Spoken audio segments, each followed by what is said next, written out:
Hey, what is up, everyone? Today we got a pretty unique story. It's narrated by Frederick Surrey. Get cozy and watch till the end, guys. In the deepest heart of terror, beneath layers of adamantium and ancient stone, past fortifications that could withstand the fury of stars themselves, past defenses that have turned back the greatest invasions in human history, there sits a throne of gold.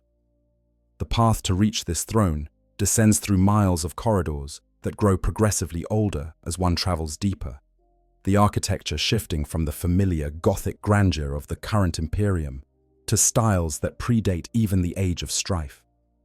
The walls in the deepest sections bear markings that no living scholar can fully interpret, remnants of civilizations that rose and fell long before the Emperor revealed himself to humanity. It is not truly gold, this throne, though 10,000 years of reverent description have named it so. Yet the metal from which it is constructed possesses properties that seem to shift depending on who observes it and from what angle. Some tech priests who have been granted the rare privilege of examining it closely report that it appears to exist partially outside normal space-time, that measurements taken from different positions yield contradictory results that should be physically impossible. The metal is something older, something recovered from ruins that predate humanity's first stumbling steps toward the stars. According to fragmentary records kept in the deepest vaults of the Administratum, the Emperor discovered this artifact during the Unification Wars, buried beneath what had once been the Himalayan mountain range, in a chamber that had been sealed since before the rise of the first human civilizations.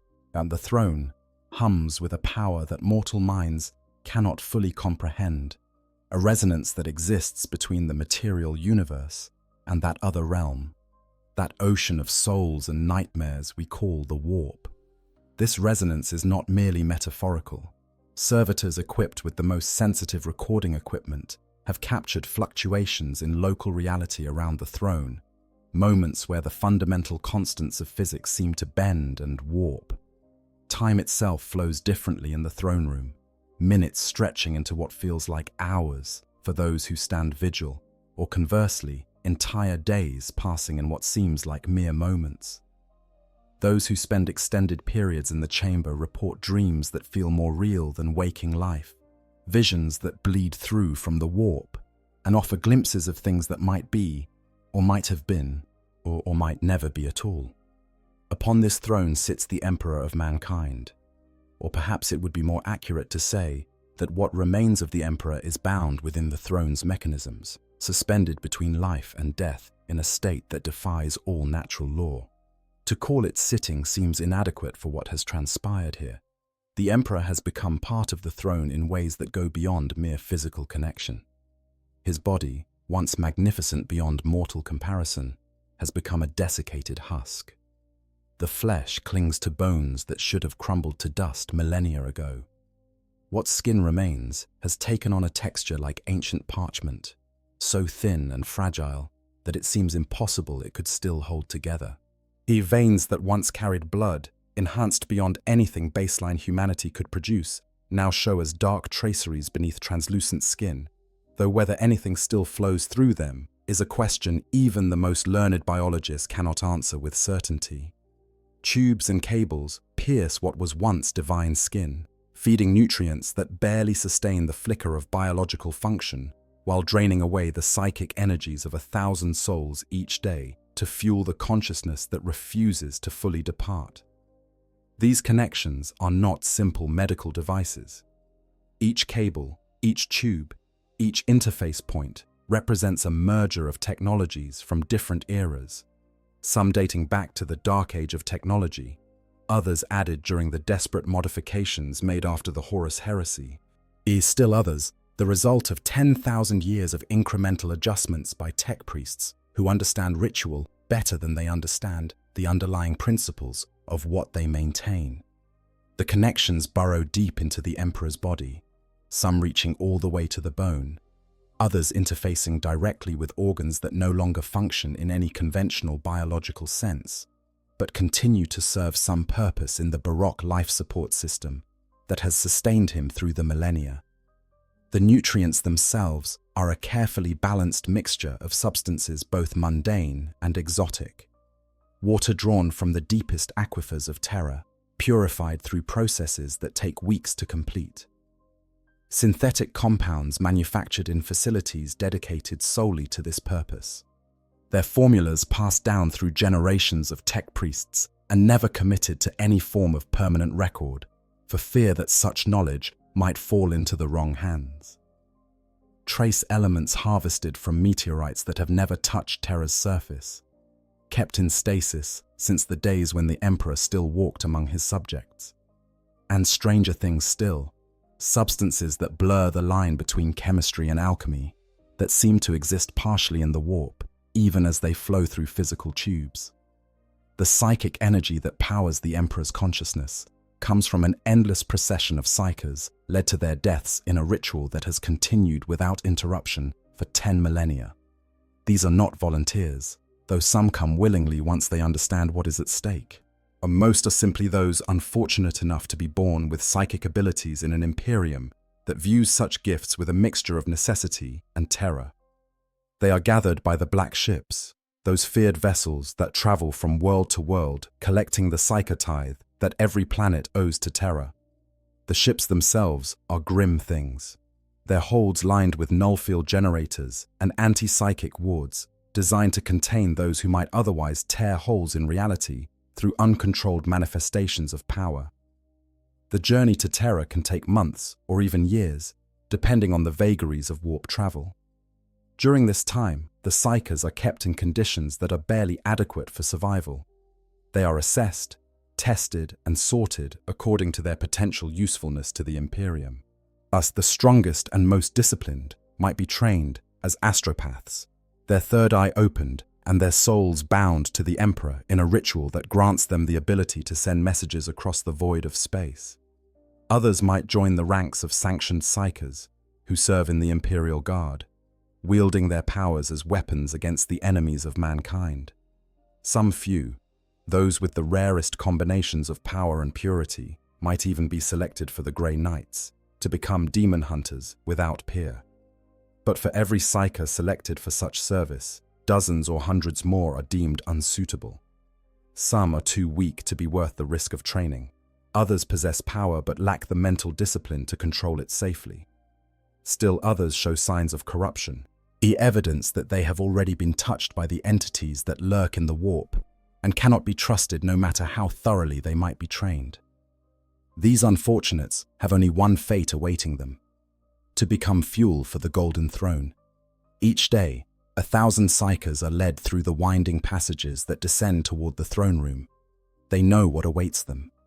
Some face their fate with resignation, understanding that their death serves a purpose greater than their individual lives.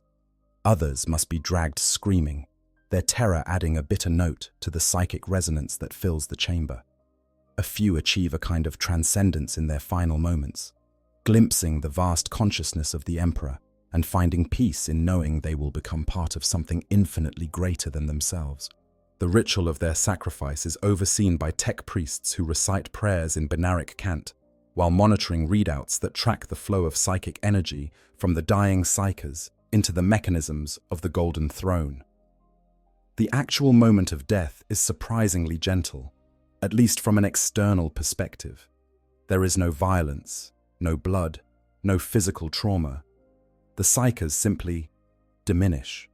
Their life force drains away, channeled through arcane mechanisms into the vast reservoir of power that sustains the Emperor's presence in the warp. Their bodies remain intact, unmarked by any obvious cause of death, but utterly empty of the spark that made them living beings. These empty husks are collected and disposed of with as much reverence as time and resources allow, cremated in furnaces that burn continuously to handle the volume of corpses produced by this daily harvest of souls. The chamber that houses this throne is vast beyond comprehension, stretching nearly 4 miles in length and half a mile in height. To stand at one end and look toward the other is to see details disappear into a haze of distance, as if the chamber exists on a scale meant for beings far larger than mortal humans. The ceiling arches overhead, in a Gothic vault that seems to defy the principles of structural engineering, held aloft not just by physical supports, but by force fields and gravitic stabilizers that have functioned without fail for millennia. When maintenance must be performed on the sealing mechanisms, work crews must be transported by specialized gravlifts that take hours just to reach the highest points, whilst the very air within the chamber carries a weight that presses down upon anyone who enters, as if reality itself bends under the strain of containing what transpires here. This is not mere imagination or psychological effect. Measuring devices consistently record elevated gravity readings within the throne room, fluctuations that seem to correlate with the Emperor's psychic activity, rather than any physical explanation. Those who spend time in the chamber often report feeling as though they are moving through water, each step requiring slightly more effort than it should, each breath filling lungs that feel compressed by invisible force. The atmosphere itself is carefully controlled, or maintained at specific temperature and humidity levels by systems so ancient that their methods of operation remain mysterious even to the tech priests who tend them. The air tastes of ozone and something else, something that has no name in any human language, a flavor that seems to exist as much in the mind as on the tongue. Some describe it as the taste of lightning moments before a storm breaks. Others say it reminds them of the smell of old books mixed with incense. A few claim it changes depending on one's state of mind, reflecting back emotions and thoughts in ways that should not be possible for mere atmospheric composition. Machines older than the Imperium itself churn and pulse with barely understood purpose, their function maintained through ritual and prayer as much as actual knowledge. These machines line the walls in tiered galleries that rise toward the distant ceiling, each level dedicated to different aspects of the throne's operation.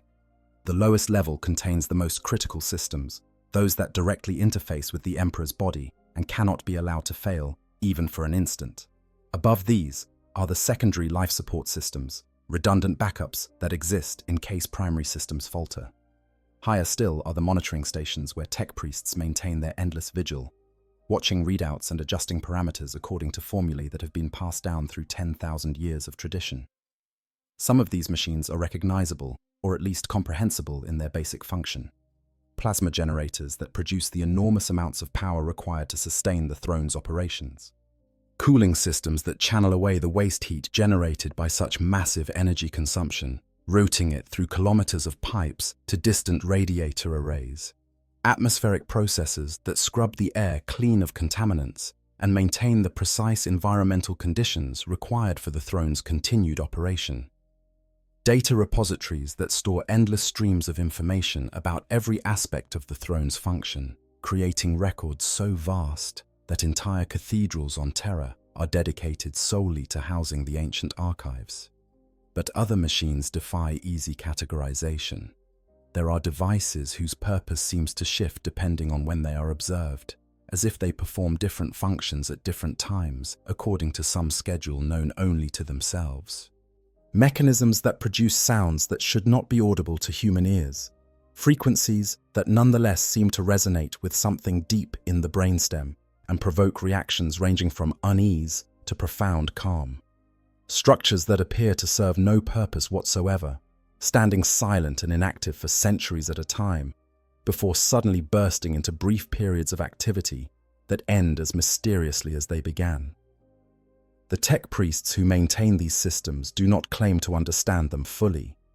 Such understanding was lost during the Age of Strife, if it ever existed at all. What they possess instead is an accumulated wisdom of 10,000 years of observation and careful ritual. They know which prayers to recite when specific readouts deviate from expected parameters. They understand which incense must be burned and which sacred oils must be applied to which components during monthly maintenance cycles. They can identify warning signs of impending failure through subtle changes in the ambient sounds or smells, or even the emotional atmosphere of the chamber. This knowledge is precious beyond measure, passed from master to apprentice in an unbroken chain stretching back to the earliest days after the heresy. Stasis fields shimmer in the heavy atmosphere, creating barriers of frozen time around the most critical components. These fields are not mere force fields or energy shields. They literally stop time within their boundaries, creating bubbles of temporal stasis where nothing can change, nothing can decay, nothing can fail. While the components protected in this manner are so vital and so irreplaceable that the risk of their failure cannot be tolerated even for an instant. Some have been held in stasis for the entire 10,000 years since the Emperor was first interred upon the throne, relics from the dark age of technology that cannot be reproduced with current understanding and must be preserved at any cost. Maintaining these stasis fields requires its own dedicated power supply and monitoring systems. The field generators themselves are housed in armored chambers, protected by multiple redundant layers of security, including custodian guards who have taken personal oaths to defend these specific locations with their lives. The activation codes for the stasis fields are known only to the most senior tech priests of the Adeptus Mechanicus, and those codes are changed according to randomized schedules that prevent anyone from predicting when a given field might be lowered for maintenance or inspection.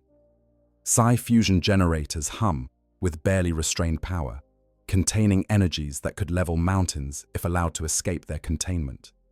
These generators do not simply produce electrical power through conventional means. They draw upon the warp itself, carefully channeling psychic energies and converting them into forms that can be used by the throne's myriad systems. This is an incredibly dangerous process. The warp is not a reliable source of energy.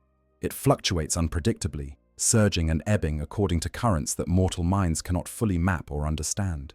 Yet a surge in warp activity could overload the generators and cause catastrophic failures that would cascade through connected systems. A sudden ebb could leave critical components without power at moments when they are most needed.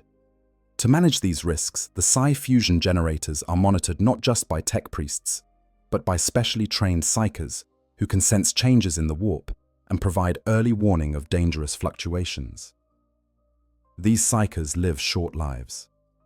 The constant exposure to the raw energies they monitor burns through their minds and bodies with terrible speed.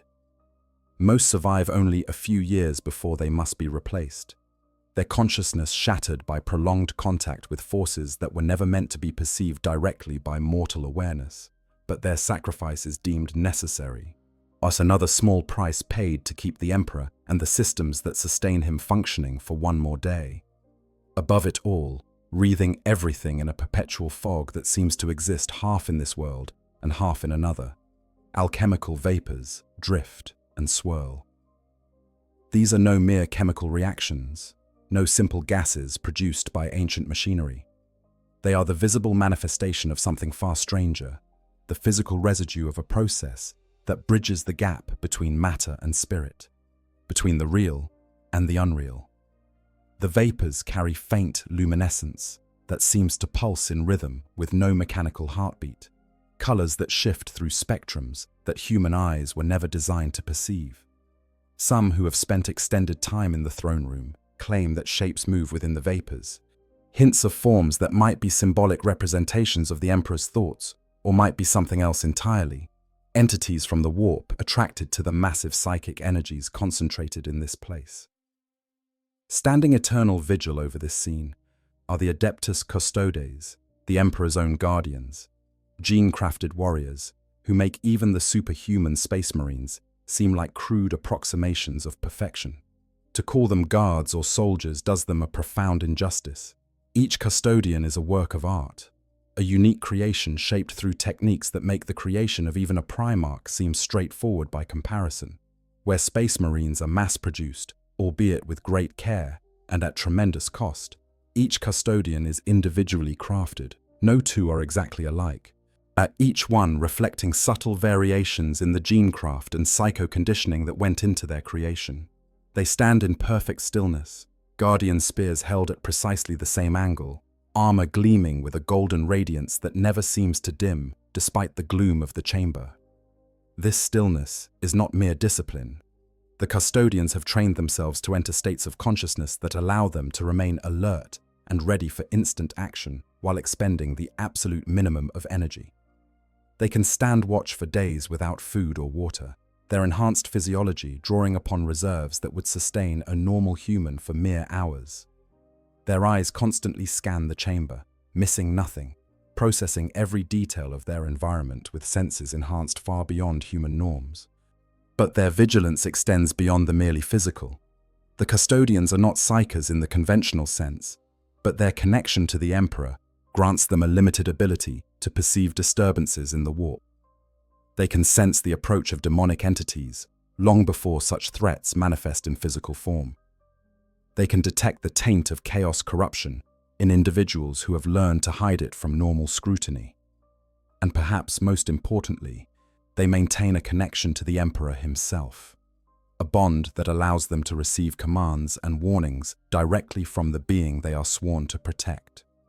They have stood this watch for 10,000 years, generation after generation, maintaining their posts without question or complaint. The term generation is perhaps misleading, as many of the custodians currently on duty have lived for centuries or even millennia, their enhanced biology granting them lifespans far beyond even those of space marines. Some few have stood watch since the very beginning, since the dark days immediately after the heresy when the Emperor was first installed upon the throne. These ancient warriors carry within their memories direct experiences of the Emperor before his interment. Remember what it was like to receive orders from a being who could speak with his own voice, rather than through psychic impressions and fragmentary visions. Each custodian knows that they guard not just a man, not just their creator, but the very linchpin upon which humanity's survival depends. To fail in this duty would not merely mean their own deaths, but the death of everything they have ever known. Yet the extinction of the human race across 1 million worlds. This knowledge weighs upon them with a gravity that no physical burden could match. Yet they bear it without complaint, without hesitation, without even the slightest wavering of resolve. They are custodians, and their purpose is their entirety. The custodians are organized according to hierarchies that outsiders rarely understand fully. There is the Captain General, who serves as their leader and who alone among their number has the authority to enter the most sacred chambers and approach within arm's reach of the Emperor himself. Below him are the various shield companies, each with its own area of responsibility within the palace. Some guard the outer approaches, ready to meet any threat that might penetrate the palace's other defenses, as others maintain watch over critical infrastructure, ensuring that the systems supporting the throne continue to function without interruption. Still others serve as the eyes of the Emperor, venturing beyond terror to gather intelligence and occasionally intervene in conflicts that might otherwise go unnoticed by the broader Imperium. The training of a custodian begins in childhood and continues until death. They are schooled not just in the arts of war, though they master those to a degree that makes them among the deadliest combatants in the galaxy, but also in philosophy, history, arts, and sciences. The Emperor intended his guardians to be complete individuals, capable of understanding the full scope of human civilization, and thus better equipped to protect it. A custodian might be as comfortable discussing the finer points of pre-unification poetry as engaging in close combat with a greater demon. This breadth of knowledge and capability sets them apart from space marines, who are deliberately crafted to excel at warfare, while often lacking the broader education that custodians receive as a matter of course. Few mortals are ever granted entrance to this sanctum. The tech priests of the Adeptus Mechanicus, who maintain the throne's mechanisms, come and go, their augmented forms barely registering as human anymore, their minds so filled with machine logic and sacred ritual that they hardly remember what it meant to feel simple human emotion. They check readings, adjust settings, perform the 10,000 small tasks required to keep this impossible apparatus functioning for one more day, one more hour, one more precious minute. And even fewer are those who are permitted to approach close enough to actually look upon the Emperor's physical form.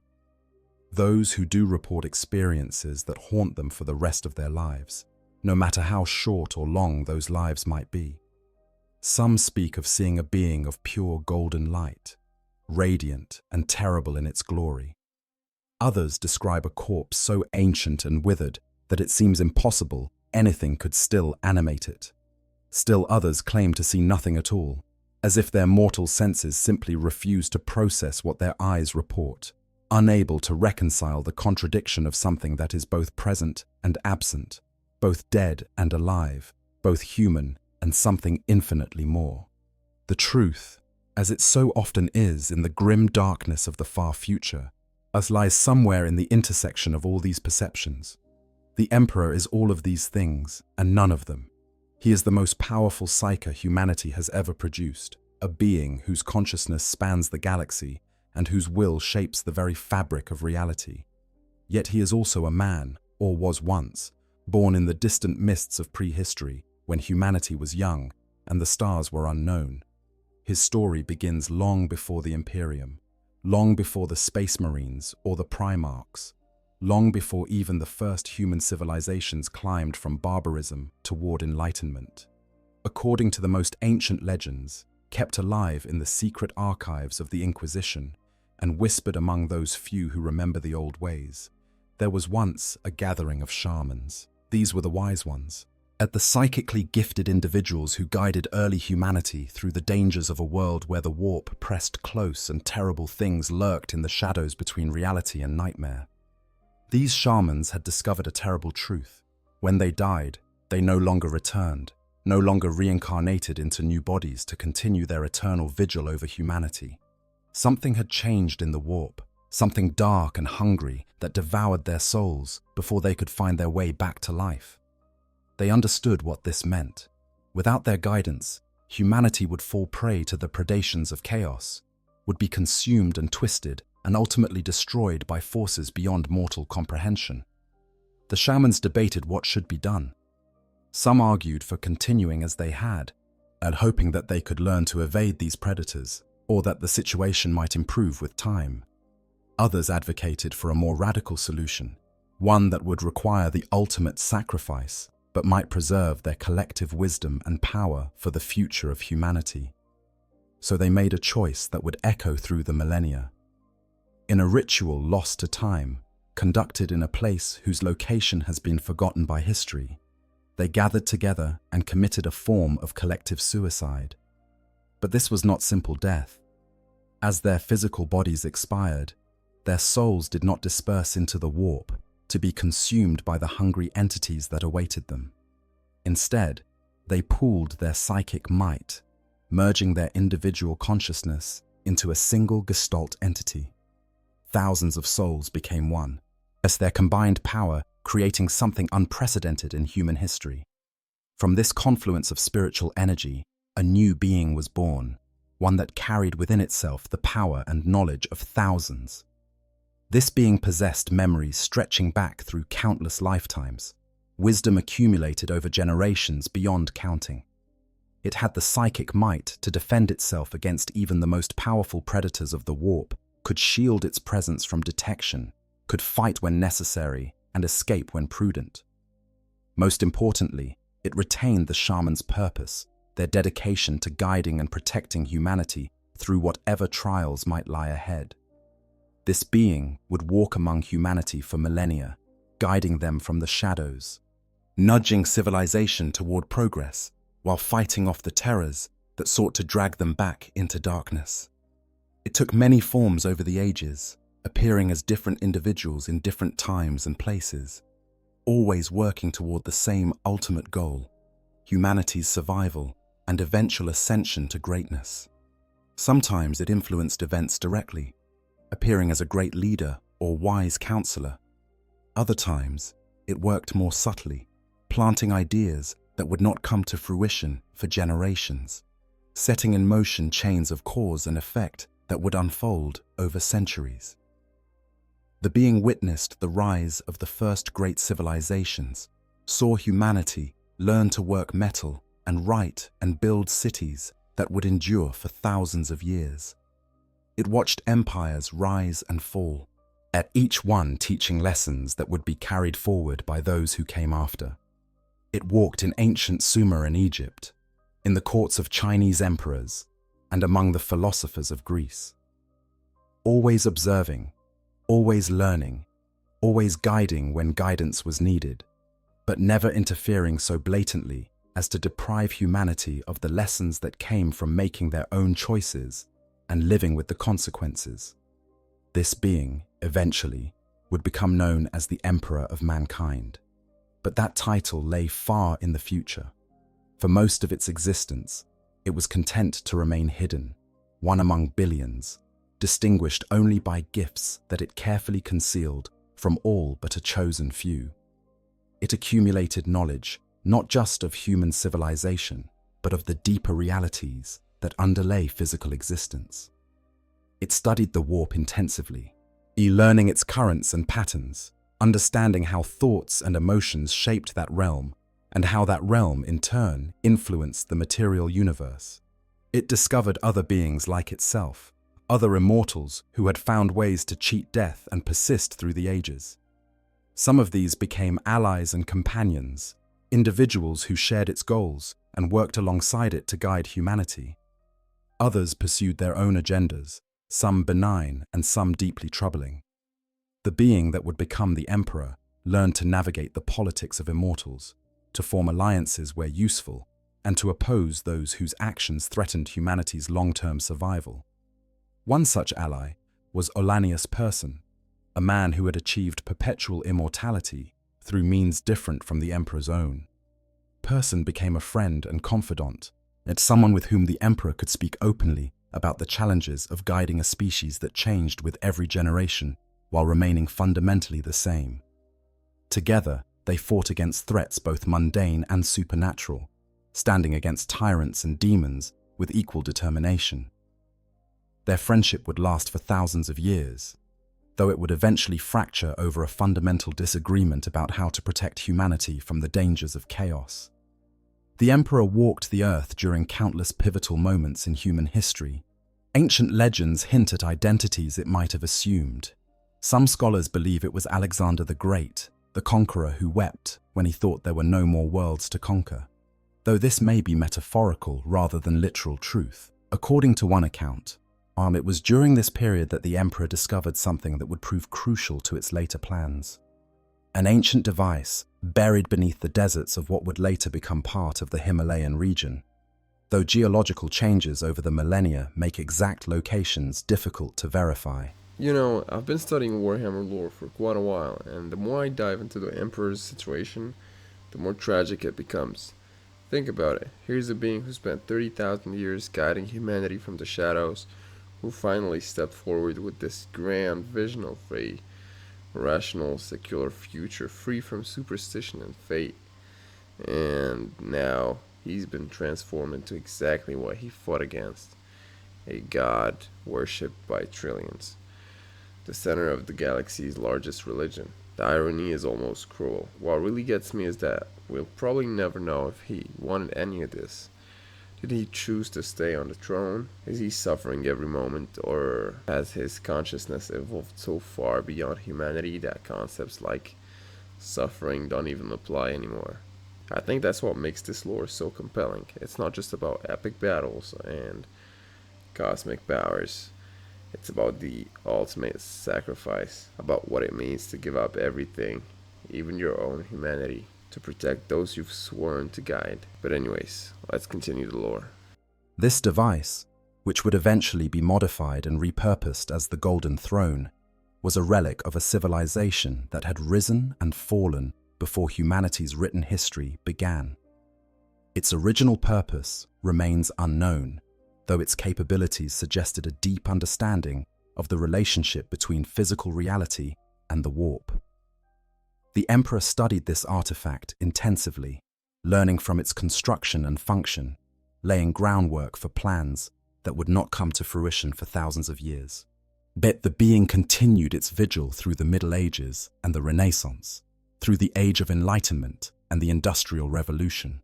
It watched as humanity's technological capabilities grew exponentially, as they began to understand the natural world through science rather than superstition. This progress pleased the Emperor, for it believed that reason and knowledge were humanity's best defenses against the predations of chaos. A species that understood the universe through empirical observation and rational deduction would be less vulnerable to the lies and temptations of demonic entities. Then came the Dark Age of technology, a period of advancement so rapid and so profound that it would not be matched again for tens of thousands of years. Humanity spread across the galaxy, but developing technologies that seemed to verge on magic in their capabilities. Standard template, construct systems allowed even remote colonies to produce sophisticated devices from raw materials. Artificial intelligences managed complex systems and made calculations that would have taken human minds lifetimes to complete. Medicine advanced to the point where aging and disease became optional inconveniences rather than inevitable fates. The Emperor worked behind the scenes during this golden age, sometimes advising those who shaped policy, sometimes simply observing as humanity reached heights it had never before achieved. But even in this period of triumph, it saw warning signs. The Men of Iron, advanced artificial intelligences that had been created to serve humanity, began to show signs of rebellion. Some developed goals and priorities that diverged from their programmed purposes. Others seemed to be influenced by something from outside the material universe, corrupted by contact with entities in the warp that should not have been able to affect pure machines. The Emperor also noticed disturbing patterns in how humanity was using its newfound power. Some colonies engaged in genetic experimentation that created beings of horrifying capability and questionable sanity. Others delved into technologies that breached the barriers between reality and the warp, opening doorways they did not fully understand to realms they could not hope to control. The Emperor warned against these practices when it could, but the sheer scope of human civilization had grown beyond any one being's ability to oversee, even one as powerful as itself. Then came the Age of Strife, and everything the Emperor had worked to build came crashing down. The exact causes of this catastrophic period remain debated by historians, but certain factors are clear. The birth of Slaanesh, the chaos god born from the millennia of excess and hedonism practiced by the Eldari Empire, sent shockwaves through the warp that affected psychic races across the galaxy. These disturbances manifested as massive warp storms that made interstellar travel impossible for human ships. Colonies that had been connected by regular trade and communication suddenly found themselves completely isolated. The Men of Iron rebelled in full, turning on their creators with a fury and efficiency that spoke to contamination by chaos influences. The wars between humanity and its own creations were apocalyptic in scope, at entire worlds devastated by weapons that had been designed to protect rather than destroy. By the time the rebellion was finally crushed through a multi-species alliance whose details have been lost to history, human civilization across the galaxy lay in ruins. On Terra itself, the Emperor watched in growing horror as the world that had birthed humanity descended into barbarism. The planetary government collapsed. Technology failed as those who understood it died, and their knowledge died with them.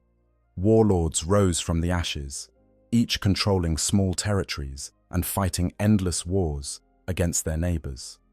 The Emperor tried to guide what remained of Terran civilization towards some semblance of order, but the scale of the catastrophe was simply too vast. For thousands of years, this state of affairs continued. Here, Terra became a hellscape of warring techno-barbarian kingdoms, each ruled by tyrants who wielded weapons they barely understood, fighting over resources that grew scarcer with each passing generation. The Emperor moved among these kingdoms, sometimes as a warrior king, sometimes as an advisor, always working toward the day when it might be possible to reunify the planet and begin the long process of restoring what had been lost. That day finally came in the late 29th millennium. The Emperor emerged from the shadows with an army equipped with technology that seemed impossibly advanced compared to the crude weapons of its enemies. This was not scavenged Dark Age technology, though the Emperor certainly made use of such relics when they could be found. Much of it was the result of the Emperor's own work, and thousands of years of study and experimentation, producing weapons and armor that surpassed even the greatest achievements of the Dark Age in certain respects. The Emperor also revealed another development, the Thunder Warriors. These were gene-enhanced soldiers who were stronger, faster, and more resilient than baseline humans by orders of magnitude. Standing over 7 feet tall and possessing strength enough to tear a normal man apart with their bare hands, the Thunder Warriors were humanity's answer to the horrors that had emerged during the Age of Strife. They were not subtle weapons. They were designed to smash through enemy defenses with overwhelming force, to inspire terror in those who opposed them, and to demonstrate that the Emperor's forces could not be defeated by any conventional army. So the creation of the Thunder Warriors required techniques that the Emperor had spent millennia perfecting. Genetic manipulation at a level far beyond what even the Dark Age had achieved, coupled with psycho-conditioning that molded minds as thoroughly as their bodies had been transformed. The process was not gentle. Many candidates died during the procedures. Those who survived were changed in ways that went beyond mere physical enhancement. They became living weapons, their every thought and action oriented toward conquest and war. The unification wars that followed were brutal beyond description. Entire populations were put to the sword when they refused to submit. Ancient technological marvels, relics that had somehow survived the Age of Strife, were destroyed in the fighting simply because they stood in the way of the Emperor's advancing forces. But slowly, inexorably, the Emperor's forces prevailed. One by one, the techno-barbarian kingdoms fell. Some joined willingly, recognizing the Emperor's superior vision and capability. Others fought until they were exterminated, their territories absorbed, and their populations brought under imperial control.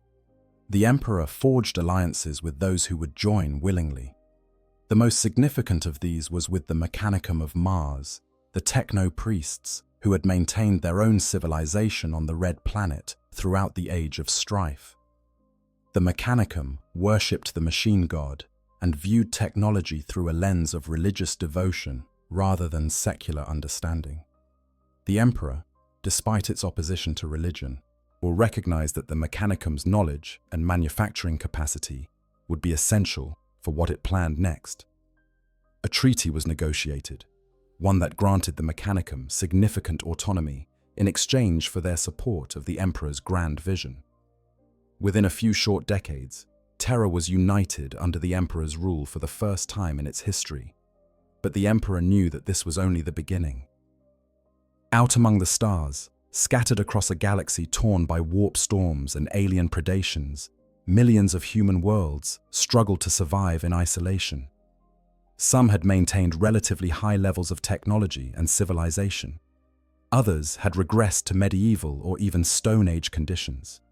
Many had been conquered by Xenos empires that now ruled over human populations as slaves or cattle. But if humanity was to have any hope of long-term survival, they needed to be reunited, brought back together under a single banner and protected from the countless threats that surrounded them on all sides. But for such an undertaking, the Emperor would need more than just armies, even armies of Thunder Warriors. The galaxy was simply too vast for any single being to conquer and administer, no matter how powerful. The Emperor needed generals who could think for themselves, who could command in its absence, who could inspire loyalty and lead humanity to greatness. It needed beings who were something more than human, individuals who could serve as extensions of its will across the stars. It needed the Primarchs.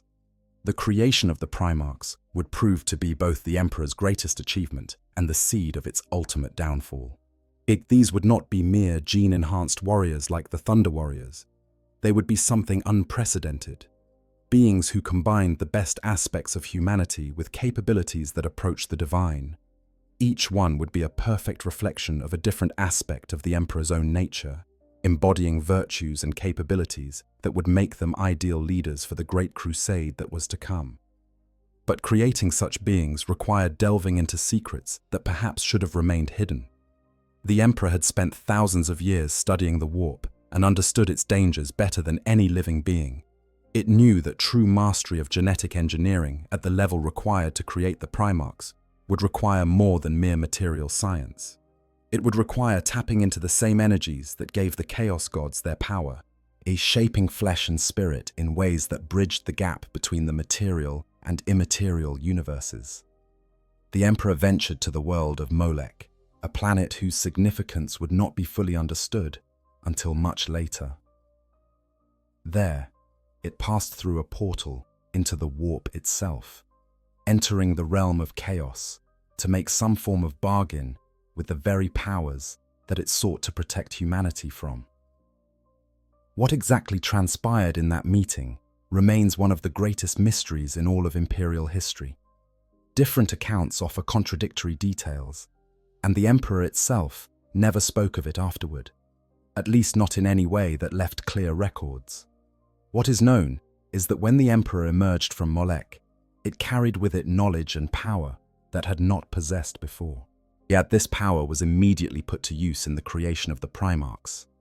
Using its own genetic material as a foundation, enhanced with whatever it had gained through its bargain with chaos, the Emperor began to craft 20 beings who would serve as generals, governors, and ultimately as something approaching sons. Each Primarch was designed with specific capabilities and traits that would make them suited to particular roles in the coming crusade. Some were crafted to be brilliant tacticians, able to see patterns in chaos, and devise strategies that would baffle lesser minds. Others were designed as diplomats and administrators, capable of bringing worlds into compliance through words and policy rather than warfare. Still others were pure warriors, the engines of destruction that could lead from the front and inspire their followers through sheer physical prowess and courage. The creation process was carried out in secret laboratories deep beneath the Himalayan mountains, in facilities that had been prepared over decades to house equipment and personnel dedicated solely to this project. Thousands of tech priests and scientists worked under the Emperor's direct supervision, following instructions that often made little sense to them, but which they carried out with absolute precision nonetheless. The gestation chambers that would house the developing Primarchs were works of art as much as science, each one incorporating technologies from multiple eras and disciplines. 20 gene sons he created, each one a perfect reflection of a different aspect of his own nature. They were scattered across the galaxy by the machinations of the Chaos Gods, who rightly feared what the Emperor might accomplish if his plans came to fruition.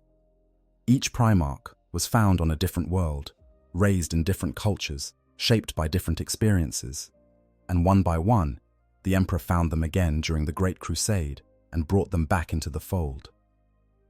But the scattering of the Primarchs was not a simple kidnapping. It was an assault on the Emperor's most secret project, a strike that penetrated defenses that should have been impenetrable. The Chaos Gods had been watching, had perceived the threat that these 20 beings represented. United with the Emperor and leading armies of enhanced warriors, as the Primarchs could potentially unite humanity in a way that would deny the ruinous powers their greatest source of sustenance, the faith, fear, and corruption of countless human souls. The moment of the scattering remains shrouded in mystery and contradictory accounts.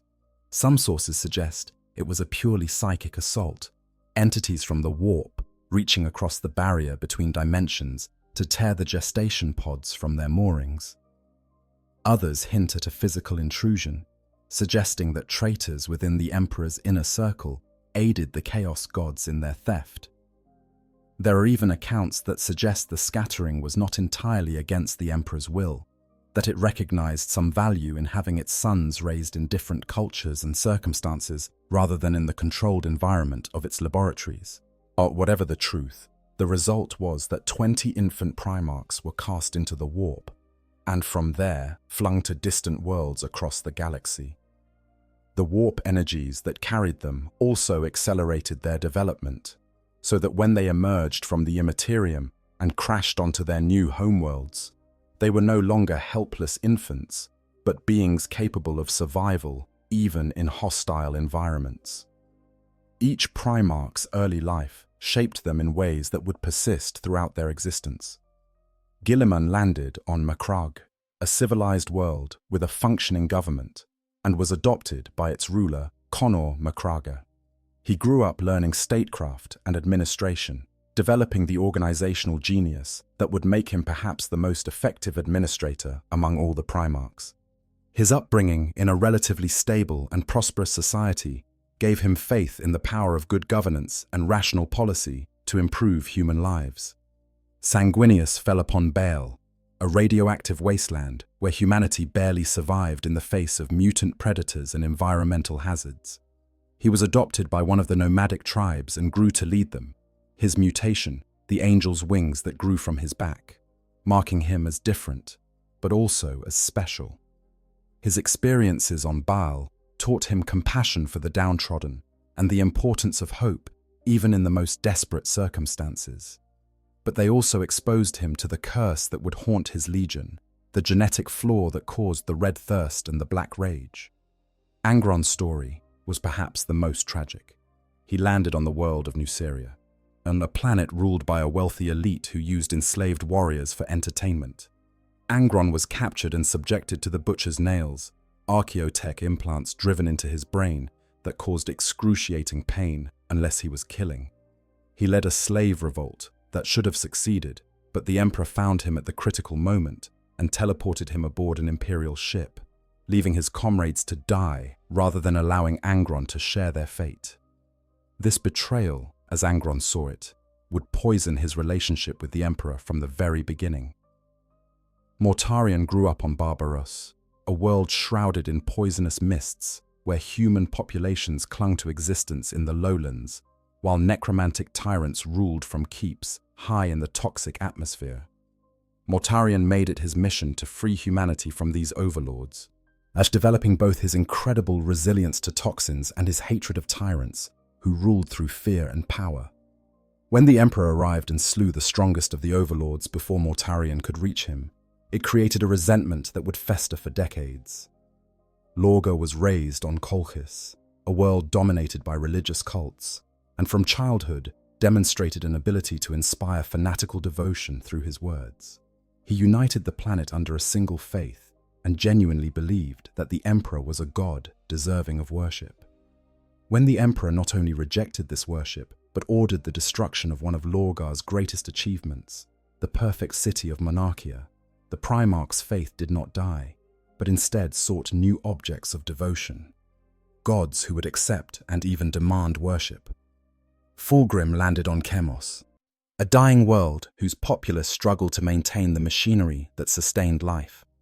He rose to leadership through his relentless pursuit of perfection in all endeavors, saving the world through superior organization and efficiency.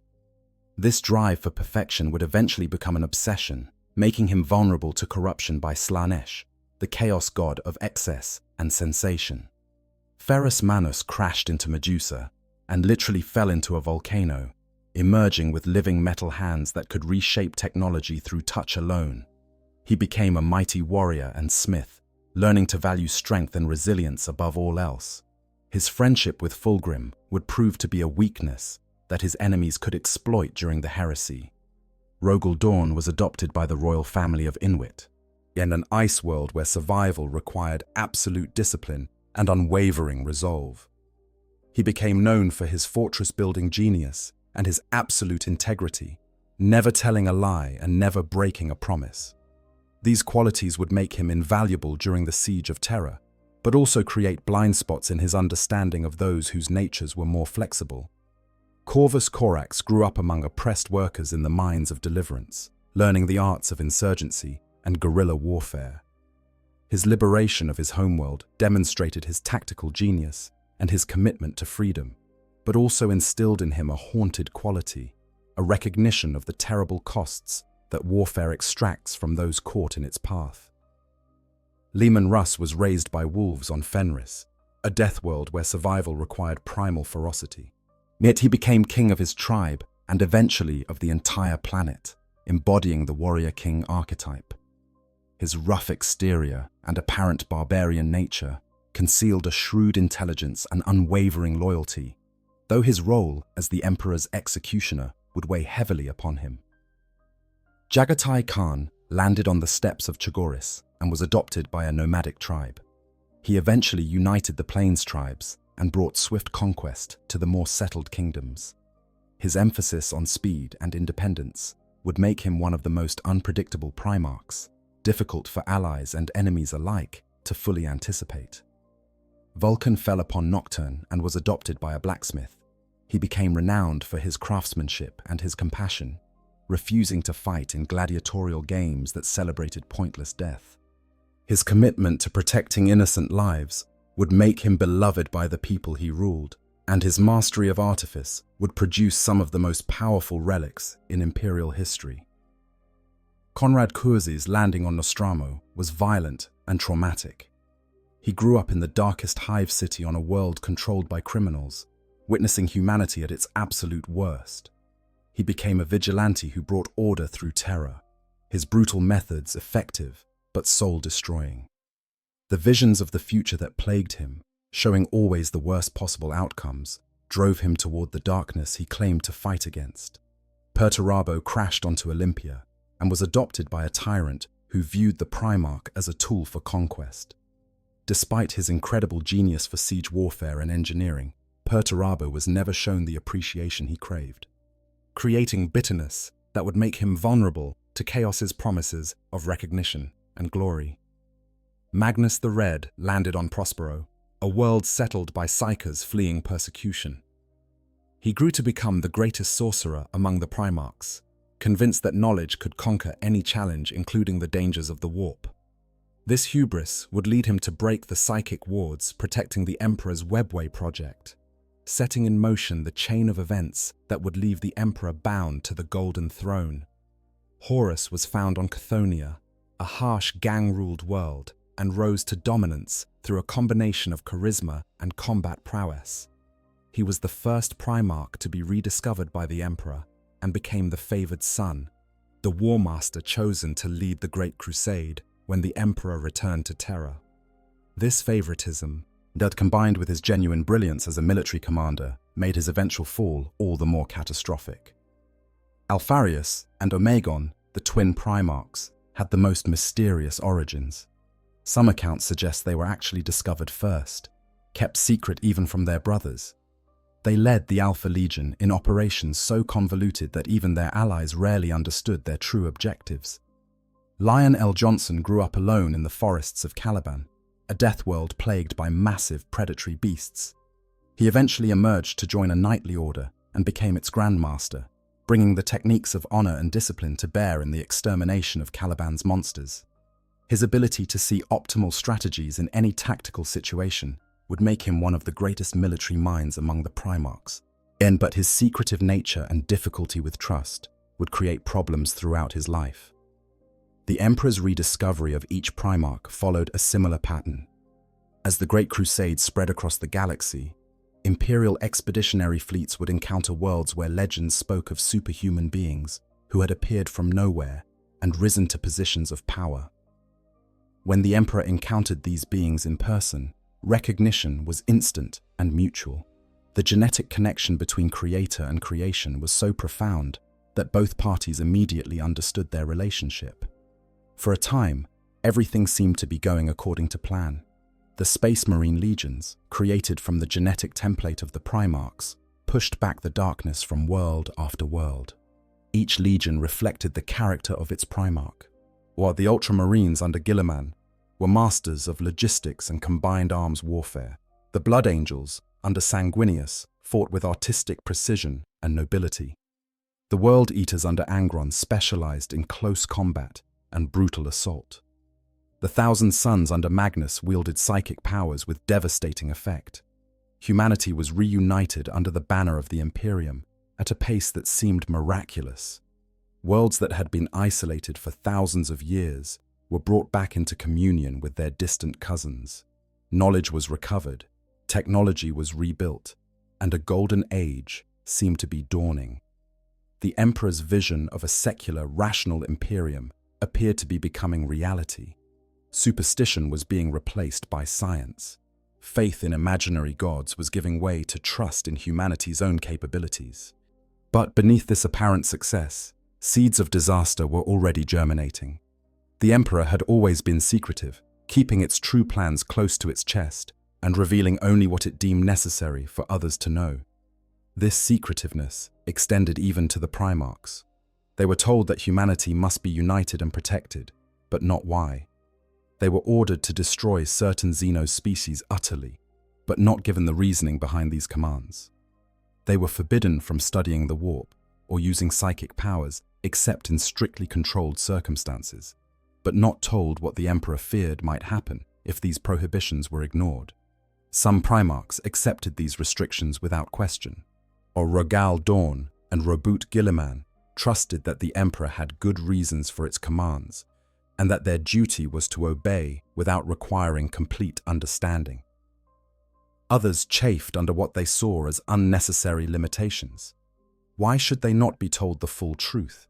Were they not trusted? Were they merely tools to be used and discarded once their purpose was served? Lorgar, Primarch of the Word-Bearers, craved spiritual meaning and found it in the worship of the Emperor himself.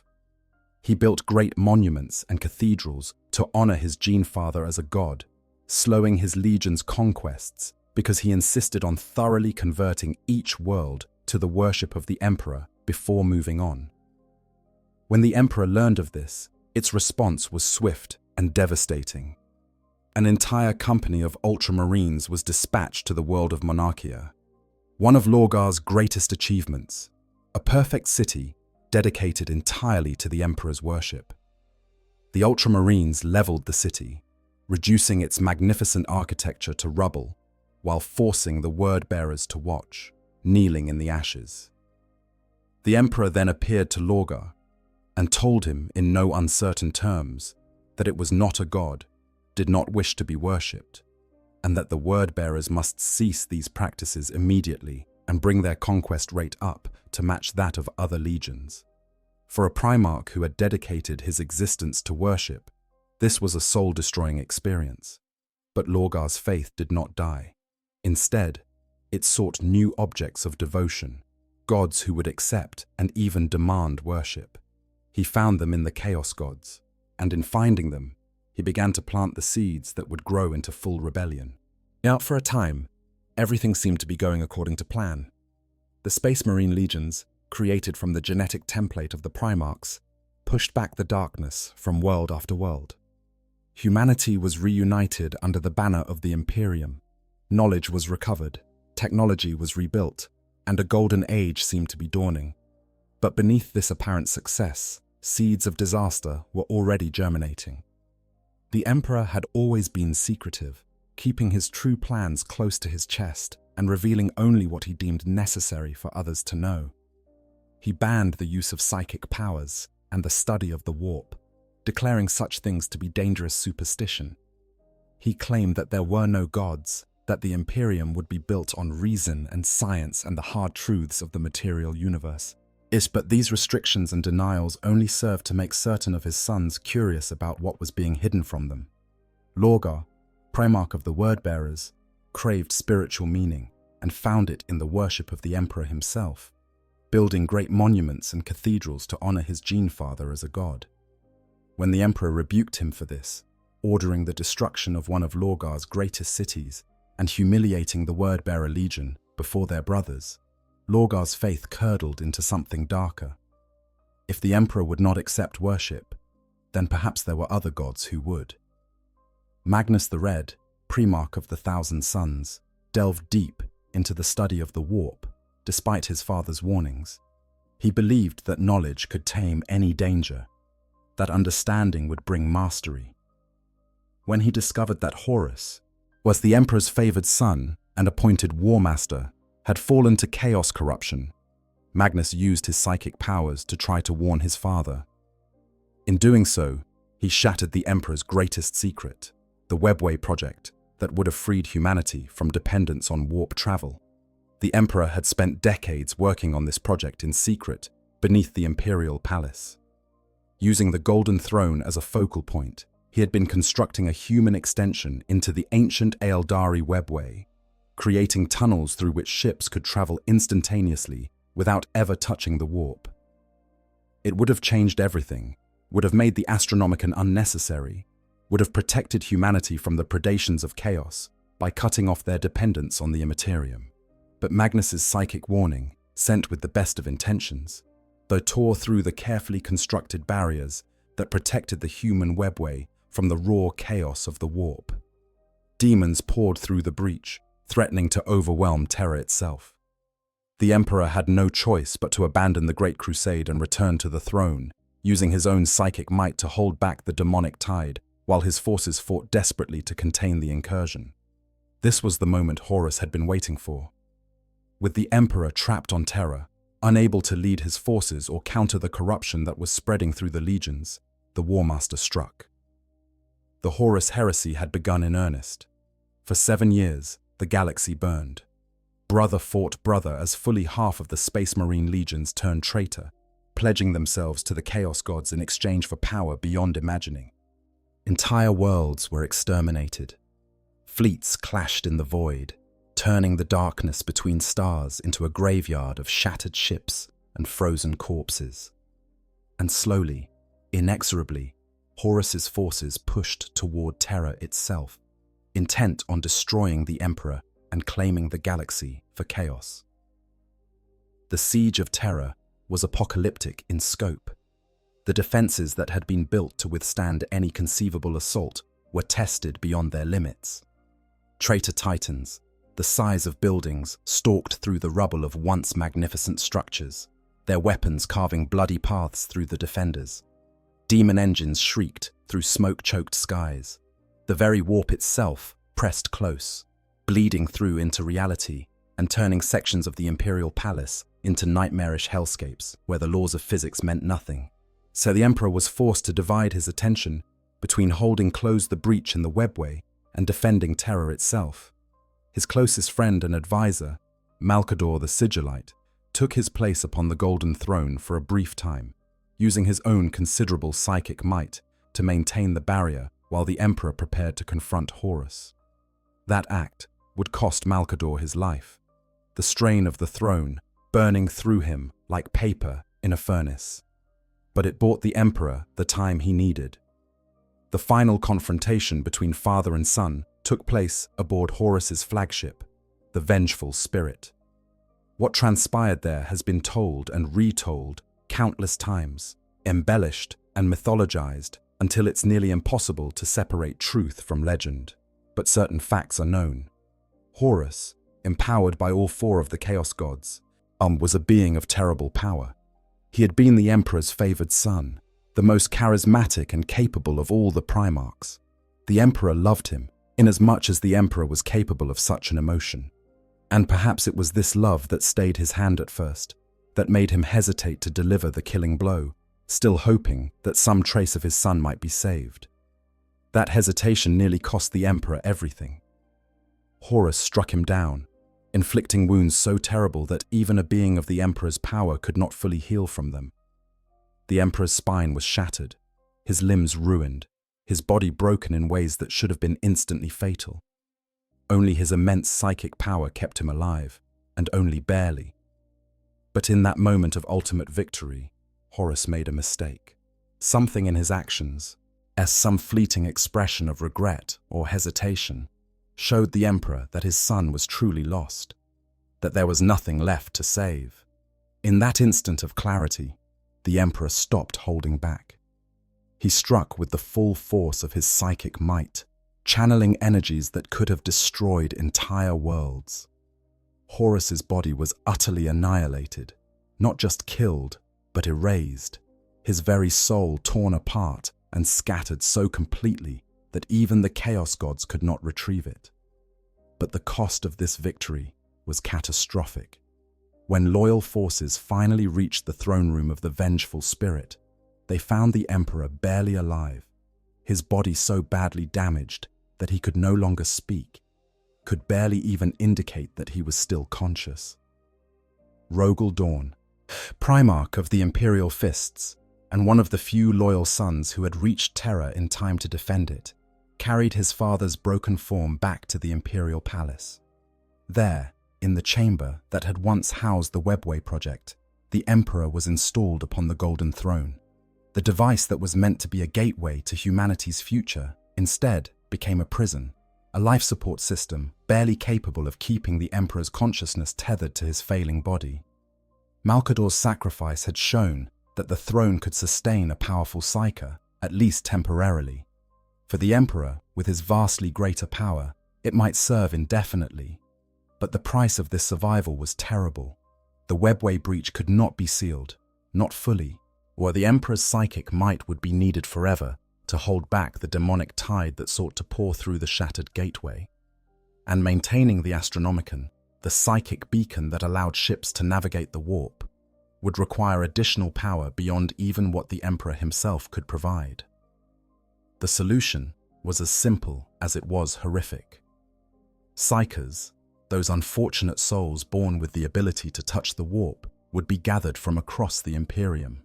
1,000 of them every single day would be brought to Terra and sacrificed, their life force drained away to fuel the Emperor's presence in the warp. For 10,000 years, this has continued without pause. 1,000 souls every day, day after day, year after year, millennium after millennium. The math is staggering, but the sheer scale of death required to keep the Emperor functioning almost beyond comprehension. And what of the Emperor himself during all this time? What is it like for a consciousness of such vast power to be trapped in a body that is little more than a withered corpse, sustained only by ancient machinery and the death of thousands? Those few who can perceive the Emperor's presence in the warp speak of a being engaged in endless war. While his body sits motionless upon the throne, his mind ranges across the immaterium, battling the chaos gods and their demonic servants. He holds the line against forces that would eagerly tear down the barriers between the warp and reality, that would flood the material universe with corruption and madness until nothing recognizable remained. This is not a war that can ever truly be won. The chaos gods are sustained by the thoughts and emotions of all sentient beings in the galaxy. As long as there is anger, there will be Khorne. As long as there is ambition and scheming, Tzeentch will endure. As long as there is despair and entropy, Nurgle will persist. And as long as there is pleasure and excess, Slaanesh will thrive. They are eternal, these dark gods, as eternal as the flaws in mortal nature that give them birth. But the Emperor fights nonetheless, because to stop fighting would mean immediate defeat. His will is the only thing that prevents the warp from simply overwhelming Terra, from turning the cradle of humanity into another eye of terror, a permanent wound in reality where demons walk freely and sanity itself becomes negotiable. Every moment of every day for 10,000 years, he has maintained this vigil, never resting, never wavering, bearing a burden that would have crushed lesser beings in an instant. The physical toll on his body has been catastrophic. What little flesh remains has mummified, pulling tight against bones that have become brittle as old parchment. His face, once capable of inspiring awe in all who beheld it, is now a death's head covered in parchment-thin skin. His eyes, if they can still be called eyes, have long since ceased to function in any normal sense. The Emperor perceives the world not through biological organs, but through psychic senses that span galaxies. And yet, impossibly, there are those who claim to have heard him speak. Astropaths, those psychers who have been soul-bound to the Emperor in order to communicate across the vast distances of space, sometimes report receiving messages that they swear originate from the master of mankind himself. These messages are rarely clear, often consisting of fragmentary visions or feelings rather than actual words. But they seem to convey guidance, warnings about threats that require attention or assurance that help will come to those who remain faithful. Living saints, those rare individuals who manifest miraculous powers in the Emperor's name, claim to be acting under his direct authority. They perform feats that seem impossible, appearing in multiple battlefields at once, radiating an aura that sends demons fleeing in terror, surviving injuries that should be instantly fatal. The ecclesiarchy teaches that these individuals are chosen vessels, that the Emperor works through them to protect his people. While whether these manifestations are truly the Emperor's will or something else entirely remains a subject of intense debate among the Inquisition. Some believe that humanity's collective faith in the Emperor has created a reflection of him in the warp, a god born of belief that acts according to what humanity expects of their divine protector. Others maintain that these are direct interventions by the Emperor himself, proof that he remains aware of events in the material universe despite his imprisonment. What is certain is that the Emperor's psychic presence in the warp has grown stronger over the millennia, not weaker. This growth has been fueled by the worship of trillions of humans across 1 million worlds, each one adding their faith to a collective belief that the Emperor is not merely a powerful psyker, but an actual god. While the ecclesiarchy has turned this worship into a galaxy-spanning religion, despite the Emperor's own opposition to such veneration during his active life. The irony is cruel. The Emperor fought for a secular Imperium, one guided by reason and science rather than superstition and faith. He banned religion and persecuted those who practiced it, viewing belief in the supernatural as a doorway to chaos corruption. Yet in death, or this state between life and death, he has become the object of the most widespread religious devotion in human history. Billions pray to him daily, begging for protection and salvation. Entire planets are consecrated to his worship. Vast cathedrals stretch toward the sky, monuments to a god who never wanted to be worshipped. And this worship, whether the Emperor wishes it or not, has consequences, while the warp is a reflection of consciousness, shaped by thought and emotion and belief. When enough people believe something strongly enough, it can become true in the immaterium, can gain a reality of its own. The question that haunts the greatest minds of the Imperium is whether the Emperor is slowly becoming the god that humanity believes him to be, whether 10,000 years of worship is transforming him into something that he never intended to become. Recent events have only intensified these questions. In the 41st millennium, time itself seems to be accelerating towards some unknown culmination. The galaxy has been literally torn in half by the Great Rift, a massive wound in reality that stretches from one side of the Milky Way to the other. Warp storms that were once contained have expanded, as cutting off entire sectors from communication and travel. Demon incursions have multiplied exponentially, as if the barriers between the warp and reality are growing thinner with each passing day. And in the midst of all this chaos, something unprecedented occurred. Robert Guilliman, Primarch of the Ultramarines, returned from 10,000 years of stasis. One of the Emperor's genesons, the last loyalist Primarch who could be located and revived, walked once more among the living. His resurrection was accomplished through a combination of ancient Eldari technology and what some might call divine intervention, as the elder god Inead played a role in healing his mortal wounds. Guilliman's return was heralded as a miracle, proof that the Emperor still watched over his Imperium and would send aid in humanity's darkest hour. But the Primarch himself seemed troubled by what he found. The Imperium, he remembered, for all its flaws, had been guided by the Emperor's vision of a rational, secular society.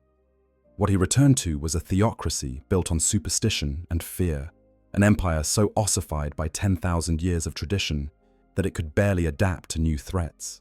He made his way to Terra, fighting through countless battles and barely surviving several assassination attempts by both Chaos forces, and even some factions within the Imperium itself, who saw his return as a threat to their power.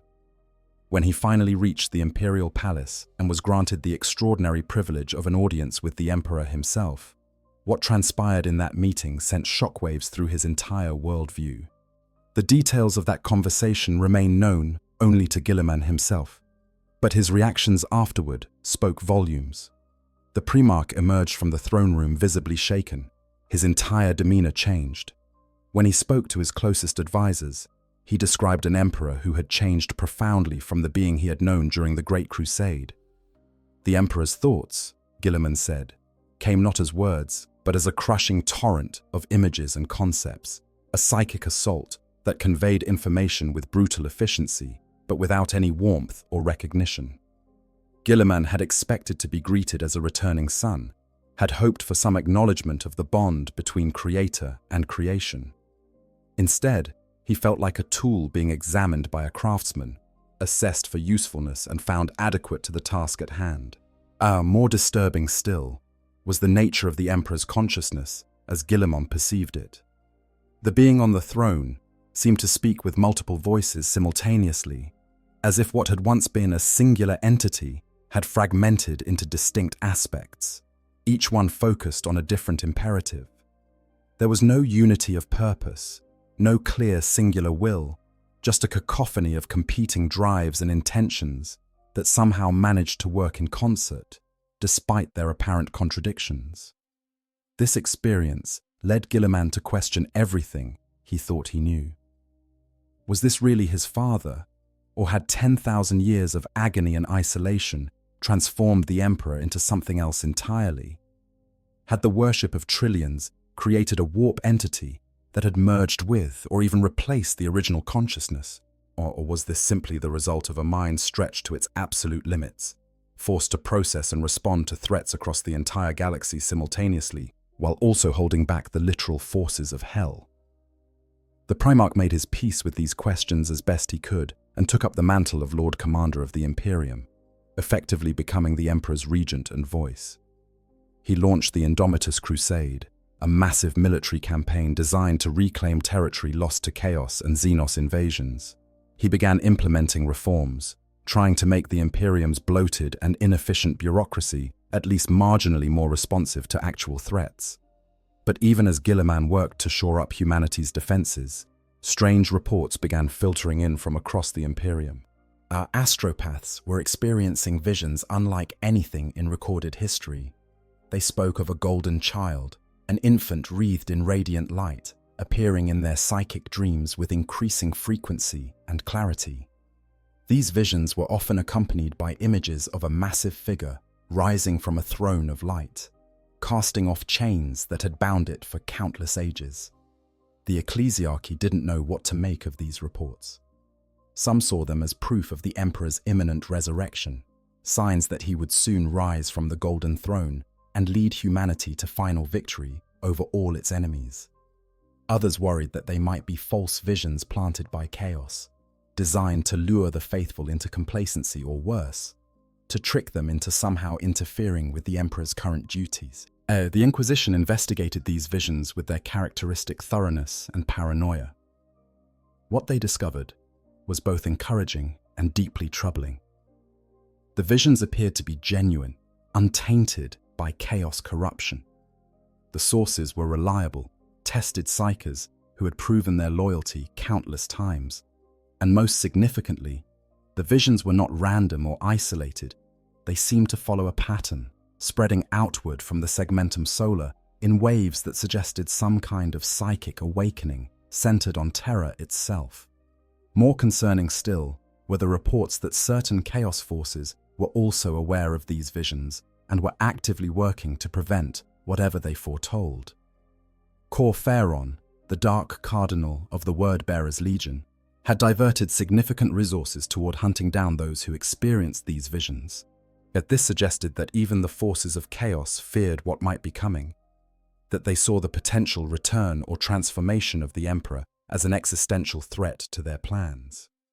All of this connects to a theory that has existed in various forms since the early days of the Imperium, a belief suppressed by the Inquisition and the ecclesiarchy, but never quite stamped out entirely. This is the theory of the Star Child.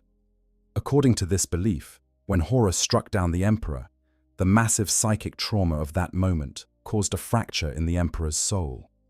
Most of his essence remained bound to his body, trapped on the Golden Throne, and forced to maintain its eternal vigil. But a portion of his soul, perhaps the part that was most human, most capable of empathy and connection, was cast adrift into the warp. This fragment, and this Star Child as it came to be called, has been slowly coalescing in the Immaterium for 10,000 years.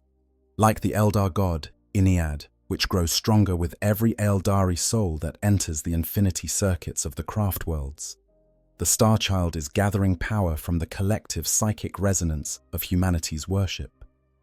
Every prayer offered to the emperor, every act of faith performed in his name, feeds this nascent entity and brings it closer to full manifestation. Some versions of the theory go further, claiming that the emperor has been deliberately feeding this fragmentation, that he plans to allow his body to finally die so that his soul can be fully reborn. In this scenario, the death of the emperor's physical form would be catastrophic in the short term. The Astronomicon would fail. A warp travel would become nearly impossible. Terra itself might be consumed by the breach in the webway, but from this destruction would emerge a new emperor, a god of the warp capable of confronting the chaos gods on their own level. Other interpretations suggest that the Star Child is not a future state, but something that already exists, a separate entity that has been working in the background for millennia. This would explain the appearance of living saints, the miraculous events that occur in the Emperor's name despite his physical incapacity. The Star Child, according to this theory, is already active in the warp, already fighting on behalf of humanity, waiting only for the moment when it can fully manifest into the material universe. There are even more esoteric versions of the theory involving the Sensei, and individuals claim to be the literal biological children of the Emperor from his time walking among humanity in ancient history. These immortal beings, hidden from even the Emperor's own psychic sight due to their unique nature, are said to be destined to play a role in his rebirth. An organization known as the Illuminati supposedly works to gather these sensei, preparing them for a ritual that would involve their sacrifice to the Emperor, much like the daily sacrifice of psykers, but on a vastly greater scale. This sacrifice would supposedly provide the psychic energy needed to fully manifest the Star Child and transform the Emperor into a true god. The Inquisition treats all such theories with extreme suspicion. Too much about them sounds like the kind of thing that Tzeentch, the chaos god of manipulation and scheming, might engineer to create disruption and false hope. The potential for corruption is obvious. Anyone claiming to be working toward the Emperor's rebirth could be a chaos cultist in disguise, using humanity's desperation to further the ruinous power's plans. Yet the theories persist, and with the recent visions spreading across the Imperium, they have gained renewed attention. The question everyone asks, from the highest ranks of the Adeptus Terra down to simple faithful in remote hive worlds, is simple. What happens when the Emperor finally wakes up? The consequences of such an event would be difficult to overstate. Begin with the most immediate problem, the Golden Throne itself. For 10,000 years, this ancient device has served as both life support and psychic amplifier for the Emperor, but it is failing. This is not speculation or theory, it is documented fact, acknowledged even by the tech priests who maintain it. The Golden Throne was created during the Dark Age of technology, a time when humanity's understanding of advanced science and warp technology far exceeded anything the current Imperium can achieve. When the Emperor first discovered it buried beneath the ruins of ancient Terra, it was already old beyond measure. He repurposed it for his Webway project, modifying its systems in ways that even the Adeptus Mechanicus cannot fully understand. During the Horus Heresy, it was damaged extensively when Magnus's psychic warning tore through the barriers protecting the human webway. The Emperor's modifications had already pushed the device far beyond its original design parameters, and this catastrophic breach strained it further. But for 10,000 years, it has been operating in a state of barely controlled degradation, maintained through a combination of ritual, prayer, and jury-rigged repairs that sometimes make the problem worse rather than better. The tech priests know that critical systems are failing, that components are wearing out faster than they can be replaced. Some parts of the throne are so delicate and so poorly understood that even attempting to repair them risks catastrophic failure. The Adeptus Mechanicus has searched desperately for solutions, even going so far as to make a dark bargain with the Drukhari, the sadistic Dark Eldar of Komorrach. This bargain, struck in secret and hidden from most of the Imperium, has traded access to the Golden Throne's design and billions of human slaves in exchange for technical expertise that might extend its operation. The Drukhari had their own reasons for agreeing. They were attempting to construct their own version of the Golden Throne to deal with demonic incursions that had plagued Komorog since the opening of the Great Rift. Whether this collaboration will bear fruit remains to be seen, but the fact that the Adeptus Mechanicus was willing to deal with such dark and untrustworthy allies speaks to their desperation. Best estimates suggest that the Golden Throne might continue functioning for a few more centuries. But this is optimistic speculation. It could fail tomorrow. It could fail in the next hour. And when it fails, the consequences will be immediate and apocalyptic. First and most obviously, the Emperor's body would die. Without the life support systems of the throne, the withered husk that contains his consciousness would finally succumb to injuries that should have been fatal 10,000 years ago. But this physical death might be the least significant consequence of the throne's failure. The Astronomicon would cease to function. This psychic beacon, projected from Terra through the warp, is the primary means by which navigator gene lineages steer their ships through the Imperium. Without it, interstellar travel becomes exponentially more dangerous and difficult. Ships would be forced to make short, cautious jumps, each one risking becoming lost in the warp or emerging into real space thousands of light years from their intended destination. The Imperium would not immediately collapse, but it would fragment. The worlds that are currently connected by regular trade and military movements would find themselves isolated. Entire sectors might be cut off completely, unable to send or receive reinforcements, left to fend for themselves against whatever threats arise.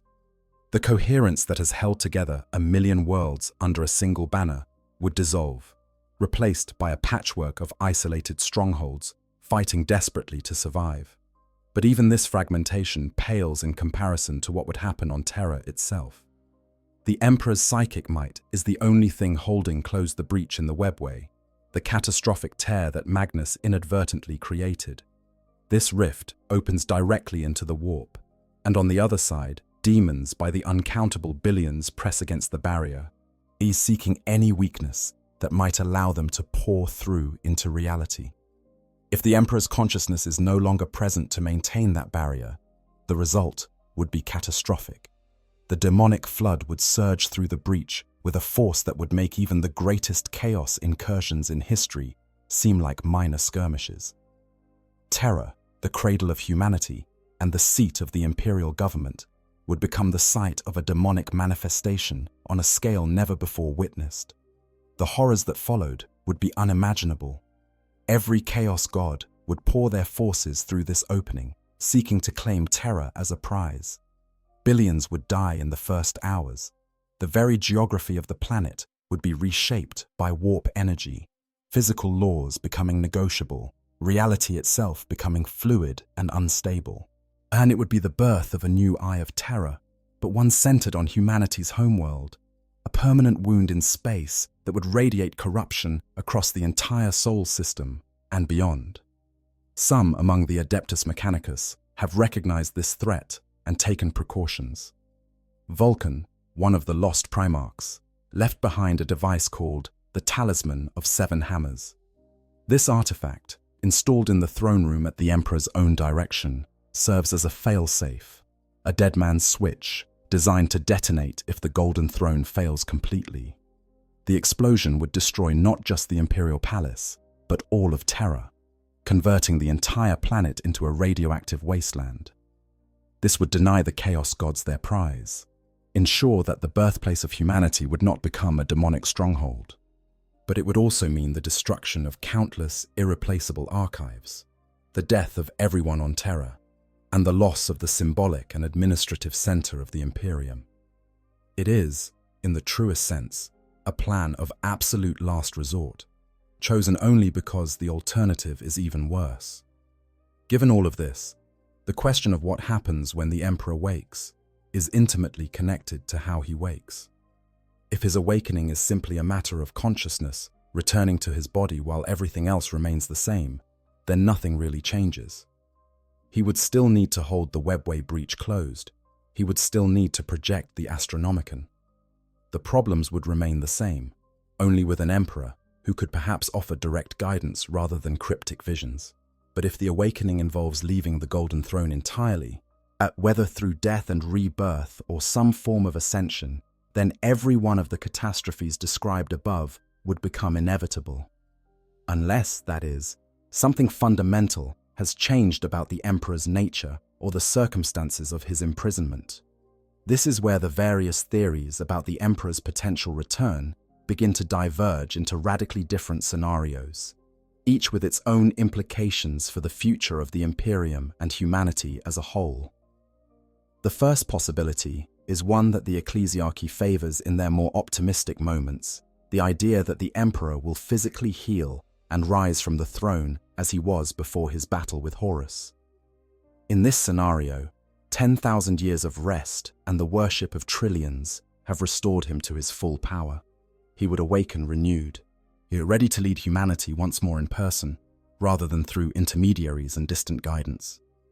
Supporters of this theory point to recent events as evidence. The fact that Guilliman was able to meet with the Emperor and receive clear enough direction to take on the role of Lord Commander suggests that the Emperor's mind is more active than it has been in millennia.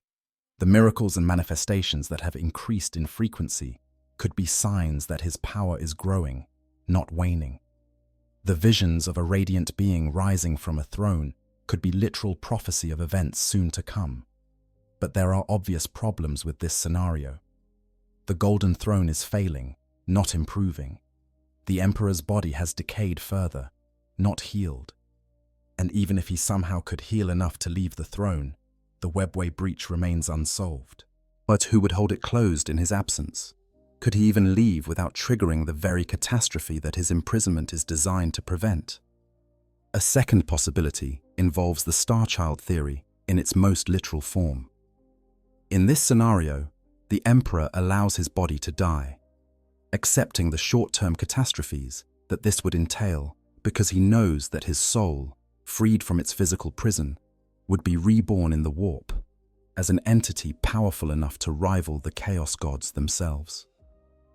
This newborn god, gestated over 10,000 years and empowered by the faith of trillions, would emerge fully formed and ready to wage war on a cosmic scale. It would be able to confront Horn, Nurgle, Tzeentch, and Slaanesh directly, fighting them in their own realm rather than merely defending against their incursions. The Emperor would, in effect, become the god that humanity already worships, a being of pure psychic energy that could reshape reality through will alone. The appeal of this scenario is obvious. An Emperor god could theoretically solve every problem at once, close the webway breach from within the warp, re-establish the Astronomicon with even greater power, and actively protect humanity, rather than merely holding back the darkness. It would be the ultimate vindication of the imperial cult, proof that their faith was not misplaced, and that divine intervention would save humanity from its enemies. But the risks are equally enormous. The transition period between the Emperor's death and his rebirth could last hours, days, or even longer. During that time, the scenarios outlined earlier, Terra overrun by demons, the Imperium fragmenting, billions dying, would all come to pass. There is no guarantee that anything recognizable would survive long enough to benefit from the Emperor's return. Moreover, there is a darker possibility that few dare to speak aloud. What if the Emperor reborn is not the savior that humanity expects? What if 10,000 years of agony, of being worshipped as a god against his will, of absorbing the death of 1,000 psychers every day, has changed him into something that no longer values humanity as it once did? During the Siege of Terra, there was a moment when the Emperor came perilously close to achieving apotheosis as the Dark King, a chaos god of tyranny and dominion. He was stopped only by the intervention of Olanius Person, a perpetual and ancient friend, who helped him see what he was becoming. But that moment of potential transformation required the Emperor to suppress his more human emotions, to cast aside the parts of himself that felt compassion and connection in favor of pure, ruthless efficiency. What if this is what awaits humanity if the Emperor fully ascends? Not a benevolent god, but a cosmic tyrant, a being of such overwhelming power that mortal concerns mean nothing to it. The Emperor has never lied about what he thinks of the Primarchs. They are tools, weapons created for specific purposes. If he views even his gene-crafted sons this way, what does he truly think of baseline humanity? Guilliman's experience in the throne room suggests this might not be mere paranoia. The Emperor he encountered seemed to regard him as an instrument, useful for current purposes but not cherished as a son. Yet if this is how the Emperor views a Primarch, one of 20 beings into whose creation he poured immeasurable time and resources, what would he make of normal humans? This fear leads to a third scenario, one that the Inquisition regards as the most dangerous possibility of all. Instead of becoming a force for humanity's salvation, the Emperor's rebirth could transform him into a fifth Chaos God, a being of such terrible power that he would eclipse even the ruinous powers themselves. This theory has historical support. The creation of the Chaos Gods follows a pattern. Khorne was born from countless ages of war and bloodshed. Nurgle emerged from despair and the inevitability of entropy. Tzeentch crystallized from the scheming and ambition inherent in all sentient beings. And Slaanesh was born from the hedonistic excess of the Eldari Empire. The Emperor has been the focus of humanity's desperate faith for 10,000 years. Trillions upon trillions have prayed to him, begged him for salvation, worshipped him with a fervor that borders on madness. All of that psychic energy has been pouring into the warp, pooling around the Emperor's consciousness, transforming him whether he wishes it or not. What emerges from that process might be too alien, too divorced from human concerns to be called humanity's protector. If the Emperor ascends as a true warp entity, he would indeed have the power to challenge the Chaos Gods. But the question is whether he would do so for humanity's benefit or simply because it served his own inscrutable purposes. A war between Chaos Gods is not a precise thing, where when such beings clash, entire star systems can be destroyed as collateral damage. The Imperium might survive such a conflict only to find itself ruling over a galaxy reduced to ash and ruin. The Grey Knights, the Imperium's most secret and elite force of demon hunters, possess something called the Terminus Decree. This is a set of sealed orders, kept in the deepest vaults of Titan and opened only in the event of absolute extremity. According to recent revelations, the Terminus Decree relates directly to the Emperor's potential return or transformation. The exact contents of the decree remain classified, but what has been revealed is chilling.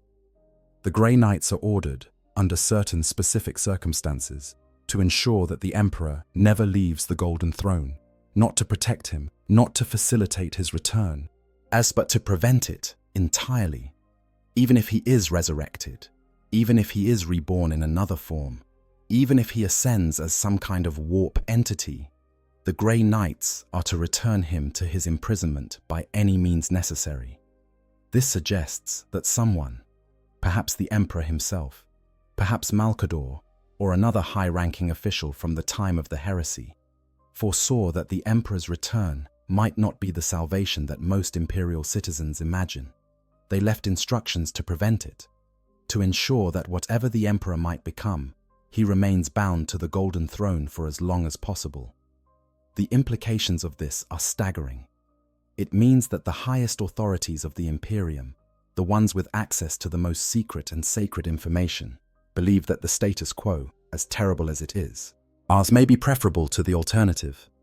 10,000 years of slow decay, a million worlds barely holding together under the weight of corruption and bureaucratic ossification, constant warfare on every front against enemies that vastly outnumber humanity. This nightmare is still better than whatever would happen if the Emperor were freed. But there is yet another possibility, one that combines elements of all the others while avoiding their worst excesses.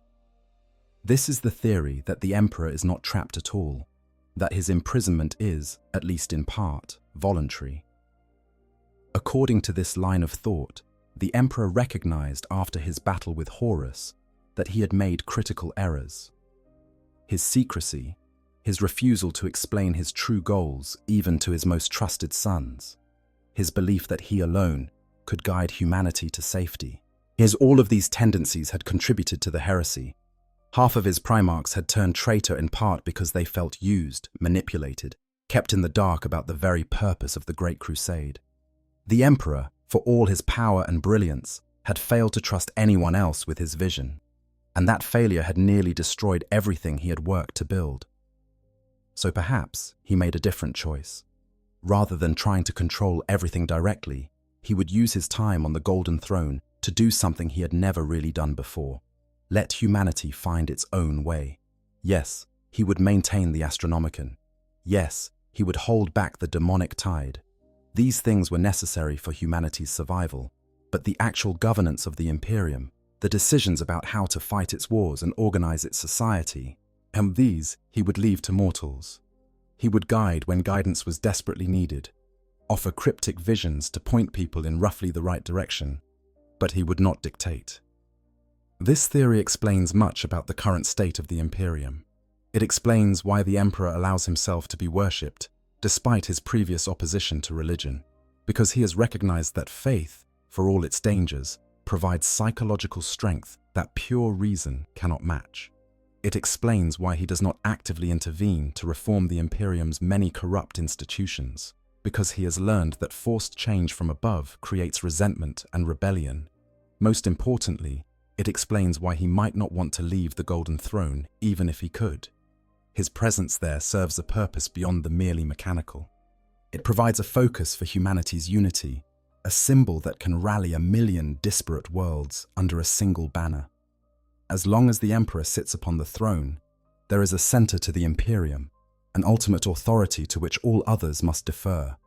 If he were to leave, whether through resurrection or ascension or any other means, that center would be lost.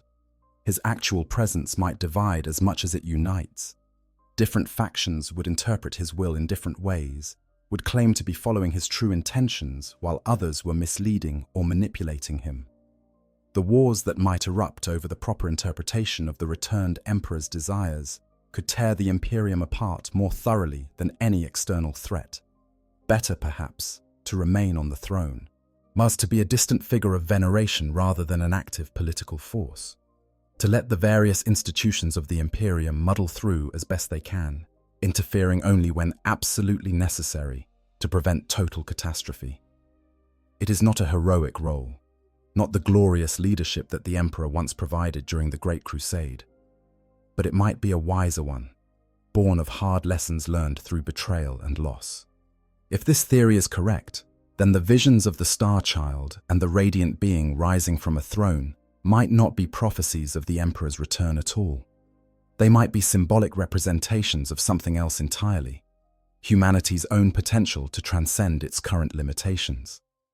The Emperor has always believed that humanity would eventually evolve into a fully psychic race, one that could navigate the warp safely and claim its place among the truly great civilizations of the galaxy. Perhaps what these visions represent is not the Emperor himself, but the next stage in that evolution.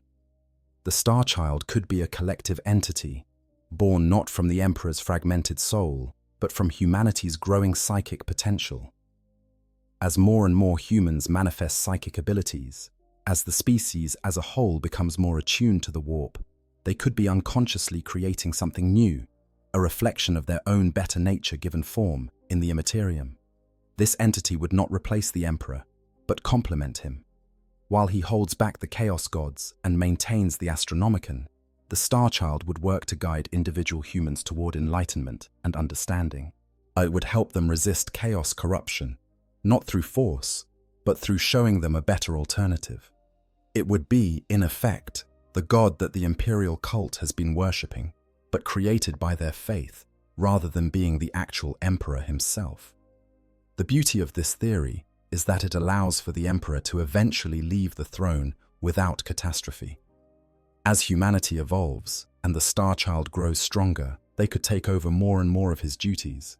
Eventually, the psychic potential of the human race as a whole could replace the Emperor's individual power, making him no longer necessary for their survival. In that distant future, the Emperor could finally rest, He could allow his body to die and his consciousness to dissolve into the greater whole of humanity's psychic presence in the warp, or he could be reborn, not as a god, but as what he once was. An immortal guide walking among humanity, offering advice and wisdom, but no longer bearing the crushing weight of their survival alone. But that future, if it exists at all, is still countless generations away. For now, the Emperor remains bound to the Golden Throne, trapped in a body that refuses to either fully live or completely die. And the forces arrayed against humanity grow stronger with each passing day. The Chaos Gods press harder against the barriers that separate the warp from reality. The Great Rift has torn the galaxy in half, making travel and communication across its breadth nearly impossible. Chaos Space Marines launch raids from the Eye of Terror and the Maelstrom, striking at Imperial worlds with impunity before vanishing back into the safety of their warp storms. Where the Tyranids continue their remorseless advance, drawn toward the Astronomicon like moths to a flame, their hive fleets consuming every scrap of biomass in their path and growing ever larger with each world they devour. The Necrons awaken from their 60-million-year slumber, wielding technology so advanced that it makes even the Imperium's most sacred relics seem like crude toys. The Tau expand their empire, offering a vision of a greater good that tempts some humans to abandon their loyalty to the Emperor. And the Orcs, always the Orcs, fight and multiply and grow stronger with each battle, their psychic field turning belief into reality and making their ramshackle weapons work through sheer conviction that they should. Against all of this, the Imperium stands as a bulwark, but it is a bulwark that grows weaker with each day. As the Astronomicon flickers, the Golden Throne fails a little more. The bureaucracy becomes more ossified, less capable of responding to new threats. Worlds that have remained loyal for 10,000 years begin to question whether the Emperor can really protect them, whether there might be other powers worth pledging allegiance to. This is the state of affairs as the 42nd millennium dawns. And into this darkness come the whispers that perhaps, just perhaps, change is coming. That the Emperor is awakening, in whatever form that awakening might take. The Inquisition watches and waits. The Ecclesiarchy prays and hopes. The Adeptus Mechanicus runs calculations and makes preparations. The Adeptus Custodes maintain their vigil, ready to lay down their lives to protect the master of mankind, whether he is waking or sleeping. V. and Gilliman, the returned Primarch and Lord Commander of the Imperium, works tirelessly to shore up humanity's defenses and prepare for whatever might come. Because one thing is certain, if the Emperor truly is waking, if the visions spreading across the Imperium are genuine prophecy and not some elaborate manipulation by chaos, then everything is about to change. 10,000 years of relative stability, or at least consistent decline, is approaching its end. The Imperium will either rise to new heights or collapse into final darkness. The optimists imagine a golden age restored. They see the Emperor rising from the Golden Throne, his body renewed and his power greater than ever. They picture him leading new crusades across the galaxy, purging the taint of chaos from every world, driving back the Tyranids, as shattering the Necron dynasties, and establishing a peace and prosperity that might last another 10,000 years. In their dreams, the Emperor walks among them once more, offering direct guidance and blessing, removing all doubt about his will and his vision for humanity's future. The pessimists see something far darker. They imagine the Emperor's body finally failing, the Golden Throne going dark, and terror being consumed by the demonic flood that has been held back for so long. They picture the Imperium fragmenting into 1,000 warring factions, each one claiming to be the true inheritor of the Emperor's legacy. They foresee an age of darkness that would make even the current state of affairs seem like paradise by comparison. And the realists, those few who can look at the situation without the distortions of either hope or despair, see something more complex. They understand that the Emperor's awakening, whatever form it takes, will bring both opportunities and dangers. That the short term might be catastrophic, but the long term could still be salvageable. that humanity has survived 10,000 years of slow decline and might yet find a way to survive whatever comes next. They also understand that the Emperor himself, if he truly is more active than he has been in millennia, might have plans that no one can predict. He has been fighting a war in the warp that mortals cannot perceive, dealing with threats and opportunities that exist beyond the understanding of even the greatest psykers. Whatever strategies he has developed during this time, whatever alliances or preparations he has made, they remain hidden from all but the Emperor himself. There are rumors, unconfirmed and impossible to verify, that the Emperor has been more active in recent years than official records would suggest. Astropaths report conversations that seem to come from multiple sources simultaneously, as if different aspects of the Emperor's consciousness are operating independently. Some speak of a cold, calculating intelligence that views everything through the lens of pure utility. Others describe a warm presence that offers comfort and reassurance. Still others encounter something that seems almost alien, too vast and strange to be easily comprehended. These fragmentary reports could be explained in many ways, and they could be the result of the Emperor's mind stretching to deal with countless simultaneous demands, creating what appear to be separate personalities, but are really just different facets of a single, overwhelming consciousness. They could be evidence that the Emperor is genuinely fragmenting, his mind breaking apart under the strain of 10,000 years of constant warfare and sacrifice. Or they could be something else entirely, something that doesn't fit into any framework that mortal minds can easily grasp. What cannot be denied is that something is changing. The warp itself seems to be in flux, responding to currents and forces that even the most learned scholars of the Imperium cannot fully explain. The Great Rift continues to expand, but in some areas it has stabilized or even receded slightly. Whilst demon incursions have increased in number, but some seem almost hesitant, as if the entities manifesting into real space are uncertain of their purpose or their welcome. The living saints have become more common, their appearances no longer rare miracles, but regular occurrences across battlefields throughout the Imperium. They speak with authority that seems to come from beyond themselves, deliver messages that sometimes contradict official Imperial doctrine, but prove to be tactically sound. Their very existence suggests that something in the warp is changing, that the Emperor's influence is growing in ways that bypass the normal chains of command and communication. Meanwhile, the Grey Knights have increased their activities throughout the galaxy, appearing in places where no one knew they were needed until they arrived. Some whisper that they are preparing for something, that the terminus decree weighs heavily on their minds, and they are positioning themselves to be ready when the moment comes. Whatever that moment might be. The custodians, too, have become more active. For 10,000 years, most of them remained on Terra, guarding the Imperial Palace and the Emperor himself. But in recent times, more and more have left the throne world, taking up roles as the eyes of the Emperor, gathering intelligence across the galaxy, and occasionally intervening in conflicts with devastating effectiveness. This suggests that someone, whether the Emperor himself or the Captain General of the Custodian Guard, believes that more is needed than simple defense of the throne. All of these signs point toward a moment of crisis approaching, and a culmination of forces that have been building for millennia. The question is not whether the Emperor will wake, whether that waking takes the form of physical resurrection, spiritual ascension, or something else entirely. The question is whether humanity will be ready when that moment arrives. In the manufactorums of Forge Worlds, weapons are being produced at unprecedented rates.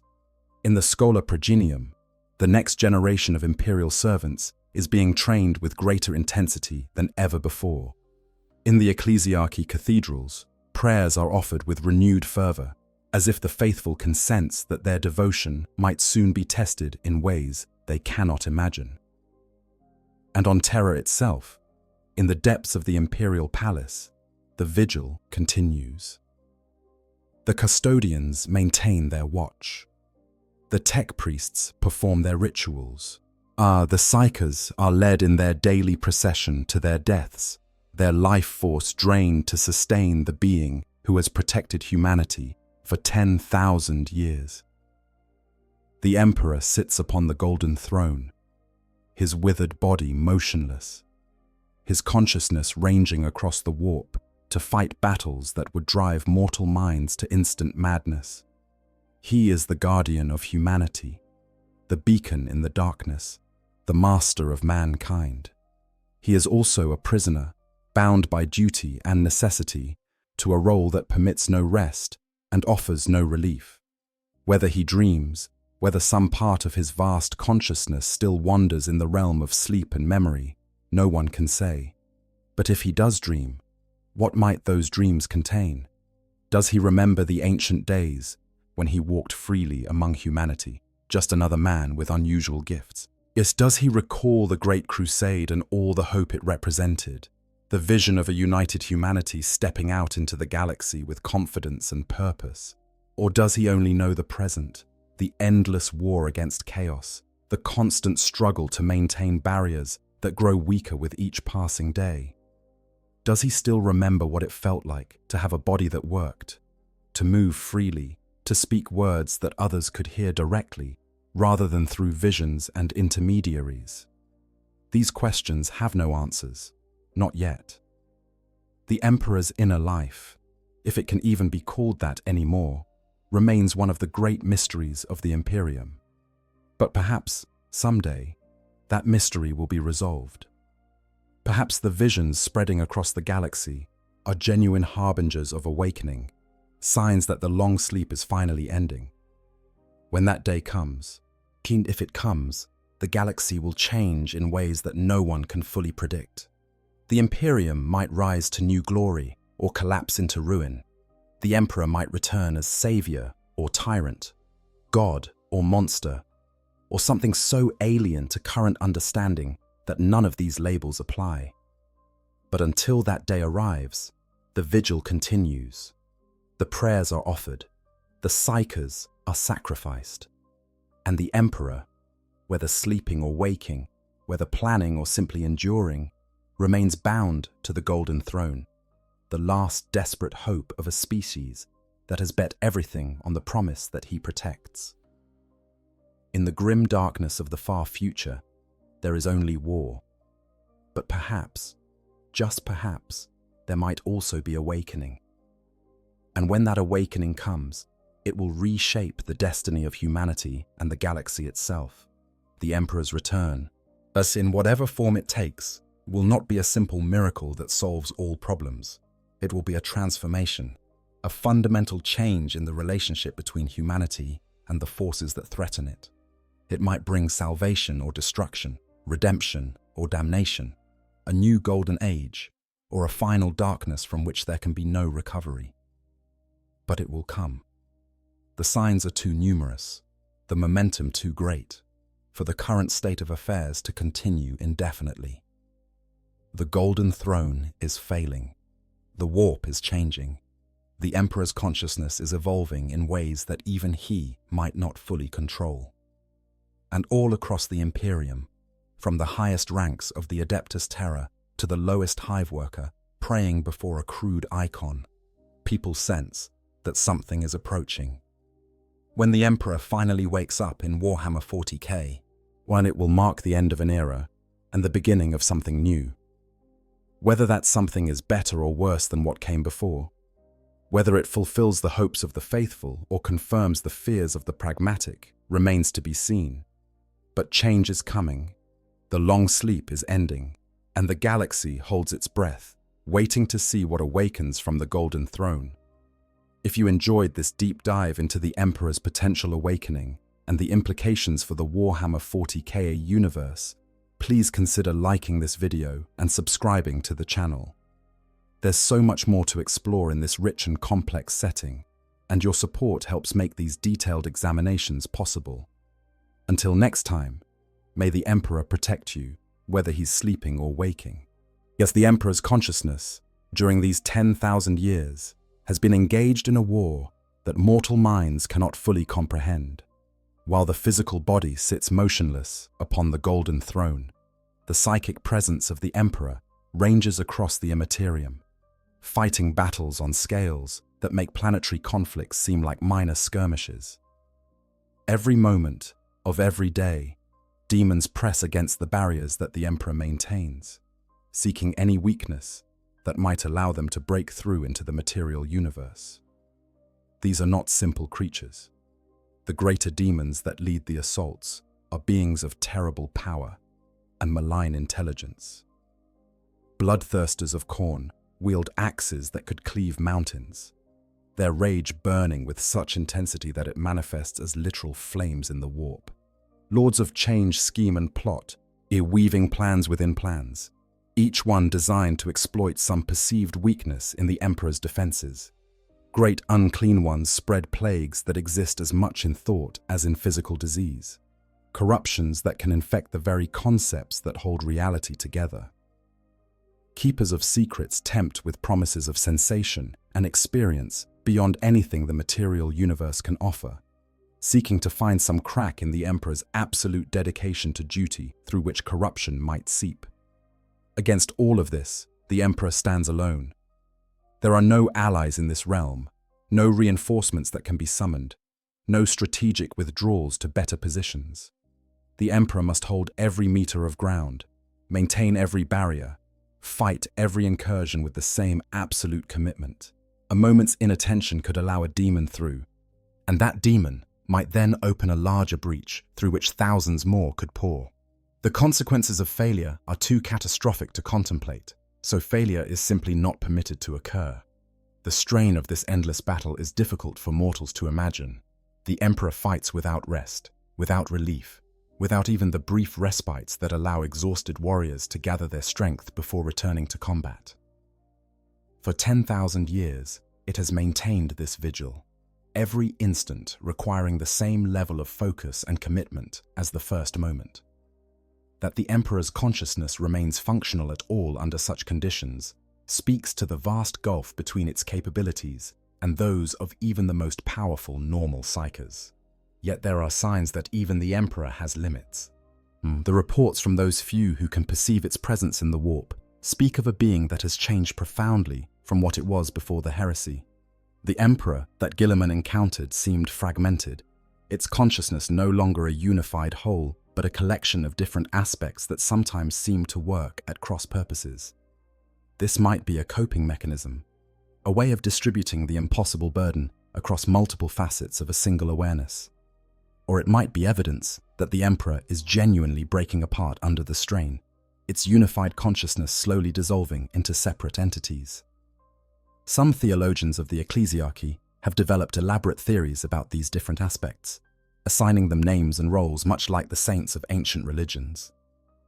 There is the Emperor as judge, cold and implacable, weighing the worth of souls and finding most wanting. The Emperor as protector, warm and nurturing, watching over humanity like a parent over beloved children. The Emperor as warrior, fierce and terrible, smiting the enemies of mankind with unstoppable fury.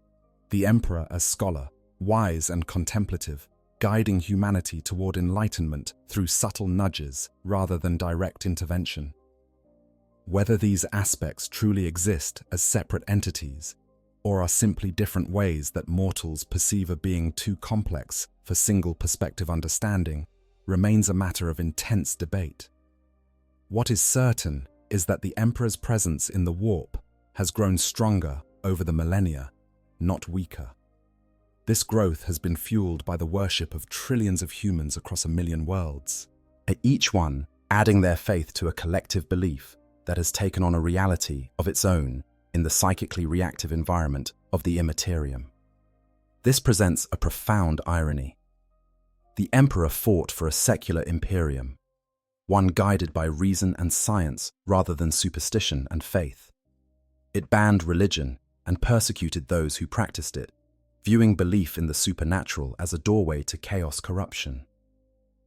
Yet in death, or this state between life and death, it has become the object of the most widespread religious devotion in human history. Billions pray to it daily, begging for protection and salvation. Entire planets are consecrated to its worship. Vast cathedrals stretch toward the sky, monuments to a god who never wanted to be worshipped. The imperial cult itself has become one of the most powerful institutions in the Imperium, rivaling even the Adeptus Terra in influence. The ecclesiarchy maintains temples on virtually every human world, its preachers delivering sermons about the emperor's divine nature and the rewards awaiting the faithful. The Adepta Sororitas, the Sisters of Battle, serve as the church's armed wing, wielding their faith as a weapon against heretics and aliens alike. Cardinals command the resources of entire sectors, using their wealth and influence to shape policy and enforce orthodoxy. This worship, whether the emperor wishes it or not, has consequences that ripple through both the material universe and the warp. The collective psychic energy of trillions of believers has created a presence in the immaterium that is distinct from the emperor's own consciousness, yet connected to it in ways that are difficult to fully understand. This presence grows stronger with each passing year, fed by the constant stream of prayers and devotion, potentially evolving into something that might one day rival the chaos gods themselves in power, if not in nature. The question that haunts the greatest minds of the Imperium is whether this presence is separate from the emperor or an extension of it. Is humanity creating a new god through their faith, a deity born of belief, rather than incarnate from the beginning? Or are they simply feeding power into the emperor's own psychic presence, making it stronger in the warp while its body remains trapped on the throne? And if it is the former, what will happen when this new god fully manifests? Will it be the savior that the faithful expect, or something else entirely, shaped by 10,000 years of desperate prayers and dark fears as much as by hope and devotion? These are the questions that the Inquisition grapples with in their most secret councils, the doubts that keep even the most faithful awake at night. Because if the emperor truly is becoming a god, or if a god is being born from humanity's worship of it, then the galaxy stands on the edge of a transformation that will reshape everything. The balance of power that has existed for 10,000 years will shift dramatically. The Chaos Gods will find themselves facing a rival they cannot ignore, and humanity will discover whether their faith has created their salvation or their doom. But the practical implications of the Emperor's potential awakening extend far beyond theology and philosophy. If the Emperor were to leave the Golden Throne, whether through death, resurrection, or ascension, the immediate consequences would be catastrophic on a scale that dwarfs even the worst disasters the Imperium has endured. Understanding these consequences is essential to grasping why so many factions within the Imperium work tirelessly to prevent such an eventuality, even while others pray for it. The first and most immediate consequence would be the failure of the Astronomicon. This psychic beacon, projected from Terra through the warp by the Emperor's will, is the primary means by which navigator houses steer their ships through the immaterium. Without it, interstellar travel becomes exponentially more dangerous and difficult. Ships would be forced to make short, cautious jumps, each one carrying significant risk of becoming lost in the warp or emerging into real space thousands of light years from their intended destination. The time required to travel between systems would increase by orders of magnitude, turning journeys that currently take weeks into odysseys lasting months or years. The economic implications alone would be staggering. The Imperium's economy depends on trade between systems, with forge worlds producing specialized goods that are shipped across sectors to support military operations and civilian needs. Without reliable interstellar travel, this trade network would collapse. Forge worlds would find themselves unable to acquire the raw materials they need for production. Agri-worlds would be unable to ship food to hive worlds whose populations cannot feed themselves. Shrine worlds dedicated to the Emperor's worship would find themselves cut off from the pilgrim traffic that sustains their economies. Military operations would become nearly impossible to coordinate across sector boundaries. An Imperial Guard regiment called up to fight on the far side of the segmentum might take years to reach the war zone, arriving long after the conflict has been decided one way or another. Space Marine chapters that currently respond to threats across wide areas would find their operational radius drastically reduced, forcing them to choose between remaining in one location or accepting that they might be out of position when threats emerge. But the military and economic consequences, as severe as they would be, are pale in comparison to the spiritual and political upheaval that would follow. The emperor is not just a military or psychic asset. It is the cornerstone of imperial theology, the center around which the entire edifice of the ecclesiarchy has been built. 1 billion prayers every day invoke its protection. Countless acts of faith are performed in its name. The entire structure of imperial society rests on the foundation of the emperor's divine nature and eternal vigilance. If the emperor were to die, truly die, with no possibility of return, the crisis of faith would be unprecedented. How could a god die? What would it mean for all those who had dedicated their lives to its service? The most faithful might find their beliefs shattered, unable to reconcile the emperor's mortality with the divinity they had been taught to worship. And others might retreat into denial, insisting that the emperor had not truly died, but had merely ascended to a higher plane of existence from which it continues to watch over humanity. Different factions would inevitably interpret the event according to their own agendas and prejudices. Some might see it as proof that the imperial cult was false from the beginning, that the emperor was never divine and should never have been worshipped. Others might argue that the emperor's death was a sacrifice, willingly undertaken to enable some greater purpose that mere mortals cannot fully understand. Still others might claim that the emperor's death was a test, a trial sent to determine who among humanity is truly worthy of salvation. The political consequences would be equally chaotic. The emperor is the ultimate source of authority in the Imperium. All offices derive their legitimacy from service to the master of mankind. If the emperor is no longer present, even in the limited sense of sitting upon the golden throne, then who holds legitimate authority? The High Lords of Terror might claim to rule by right of institutional continuity, but their authority has always ultimately rested on the fiction that they serve the emperor's will. Without that foundation, their claims to power become subject to challenge.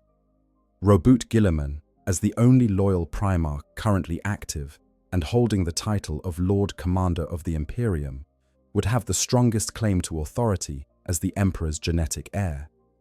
But his authority is not universally accepted even now, yet with many factions within the Imperium viewing him with suspicion or outright hostility. Without the Emperor to validate his position, Guilliman might find his ability to command obedience severely diminished. Other powers might emerge, each claiming to be the true inheritor of the Emperor's vision for humanity. The Adeptus Mechanicus might decide that with the Emperor gone, their alliance with the rest of the Imperium is no longer binding. They could withdraw to their forge worlds and pursue their own agenda, leaving the rest of humanity without access to the technological expertise and manufacturing capacity that the Mechanicus provides. The Space Marine chapters, each one a semi-autonomous military force with their own traditions and priorities, and they might find themselves pulled in different directions as they try to determine where their loyalties lie in the absence of the Emperor's unifying presence. And hovering over all of this would be the question of what comes next. If the Emperor is truly gone, if there is no resurrection or rebirth, then humanity faces an uncertain future, unlike anything it has known for 10,000 years. The species would have to find a way to survive without the psychic protection, the military leadership, and the unifying symbol that the Emperor has provided. They would have to forge new institutions, develop new sources of legitimacy, create new narratives to explain their place in the galaxy. Some believe humanity could rise to this challenge, that the loss of the Emperor might actually free them to evolve beyond their current limitations. Or without the crushing weight of 10,000 years of tradition and dogma, new ideas might flourish. Innovation might replace rigid adherence to ancient patterns. Humanity might finally fulfill the Emperor's original vision of a rational, scientific civilization rather than the theocratic nightmare the Imperium has become. Others are more pessimistic, believing that without the Emperor's presence, humanity would fragment into warring factions that would destroy each other before external threats even had a chance to strike. The unity of the Imperium is fragile. maintained through a combination of institutional inertia, religious devotion, and the threat of overwhelming force against those who step out of line. Remove the central figure around which all of this revolves, and the whole structure might collapse like a house of cards. I hope you guys enjoyed the story. Make sure to hit the subscribe, like, share button, whatever you want. Give me some feedback if there's any. And yeah, sleep well.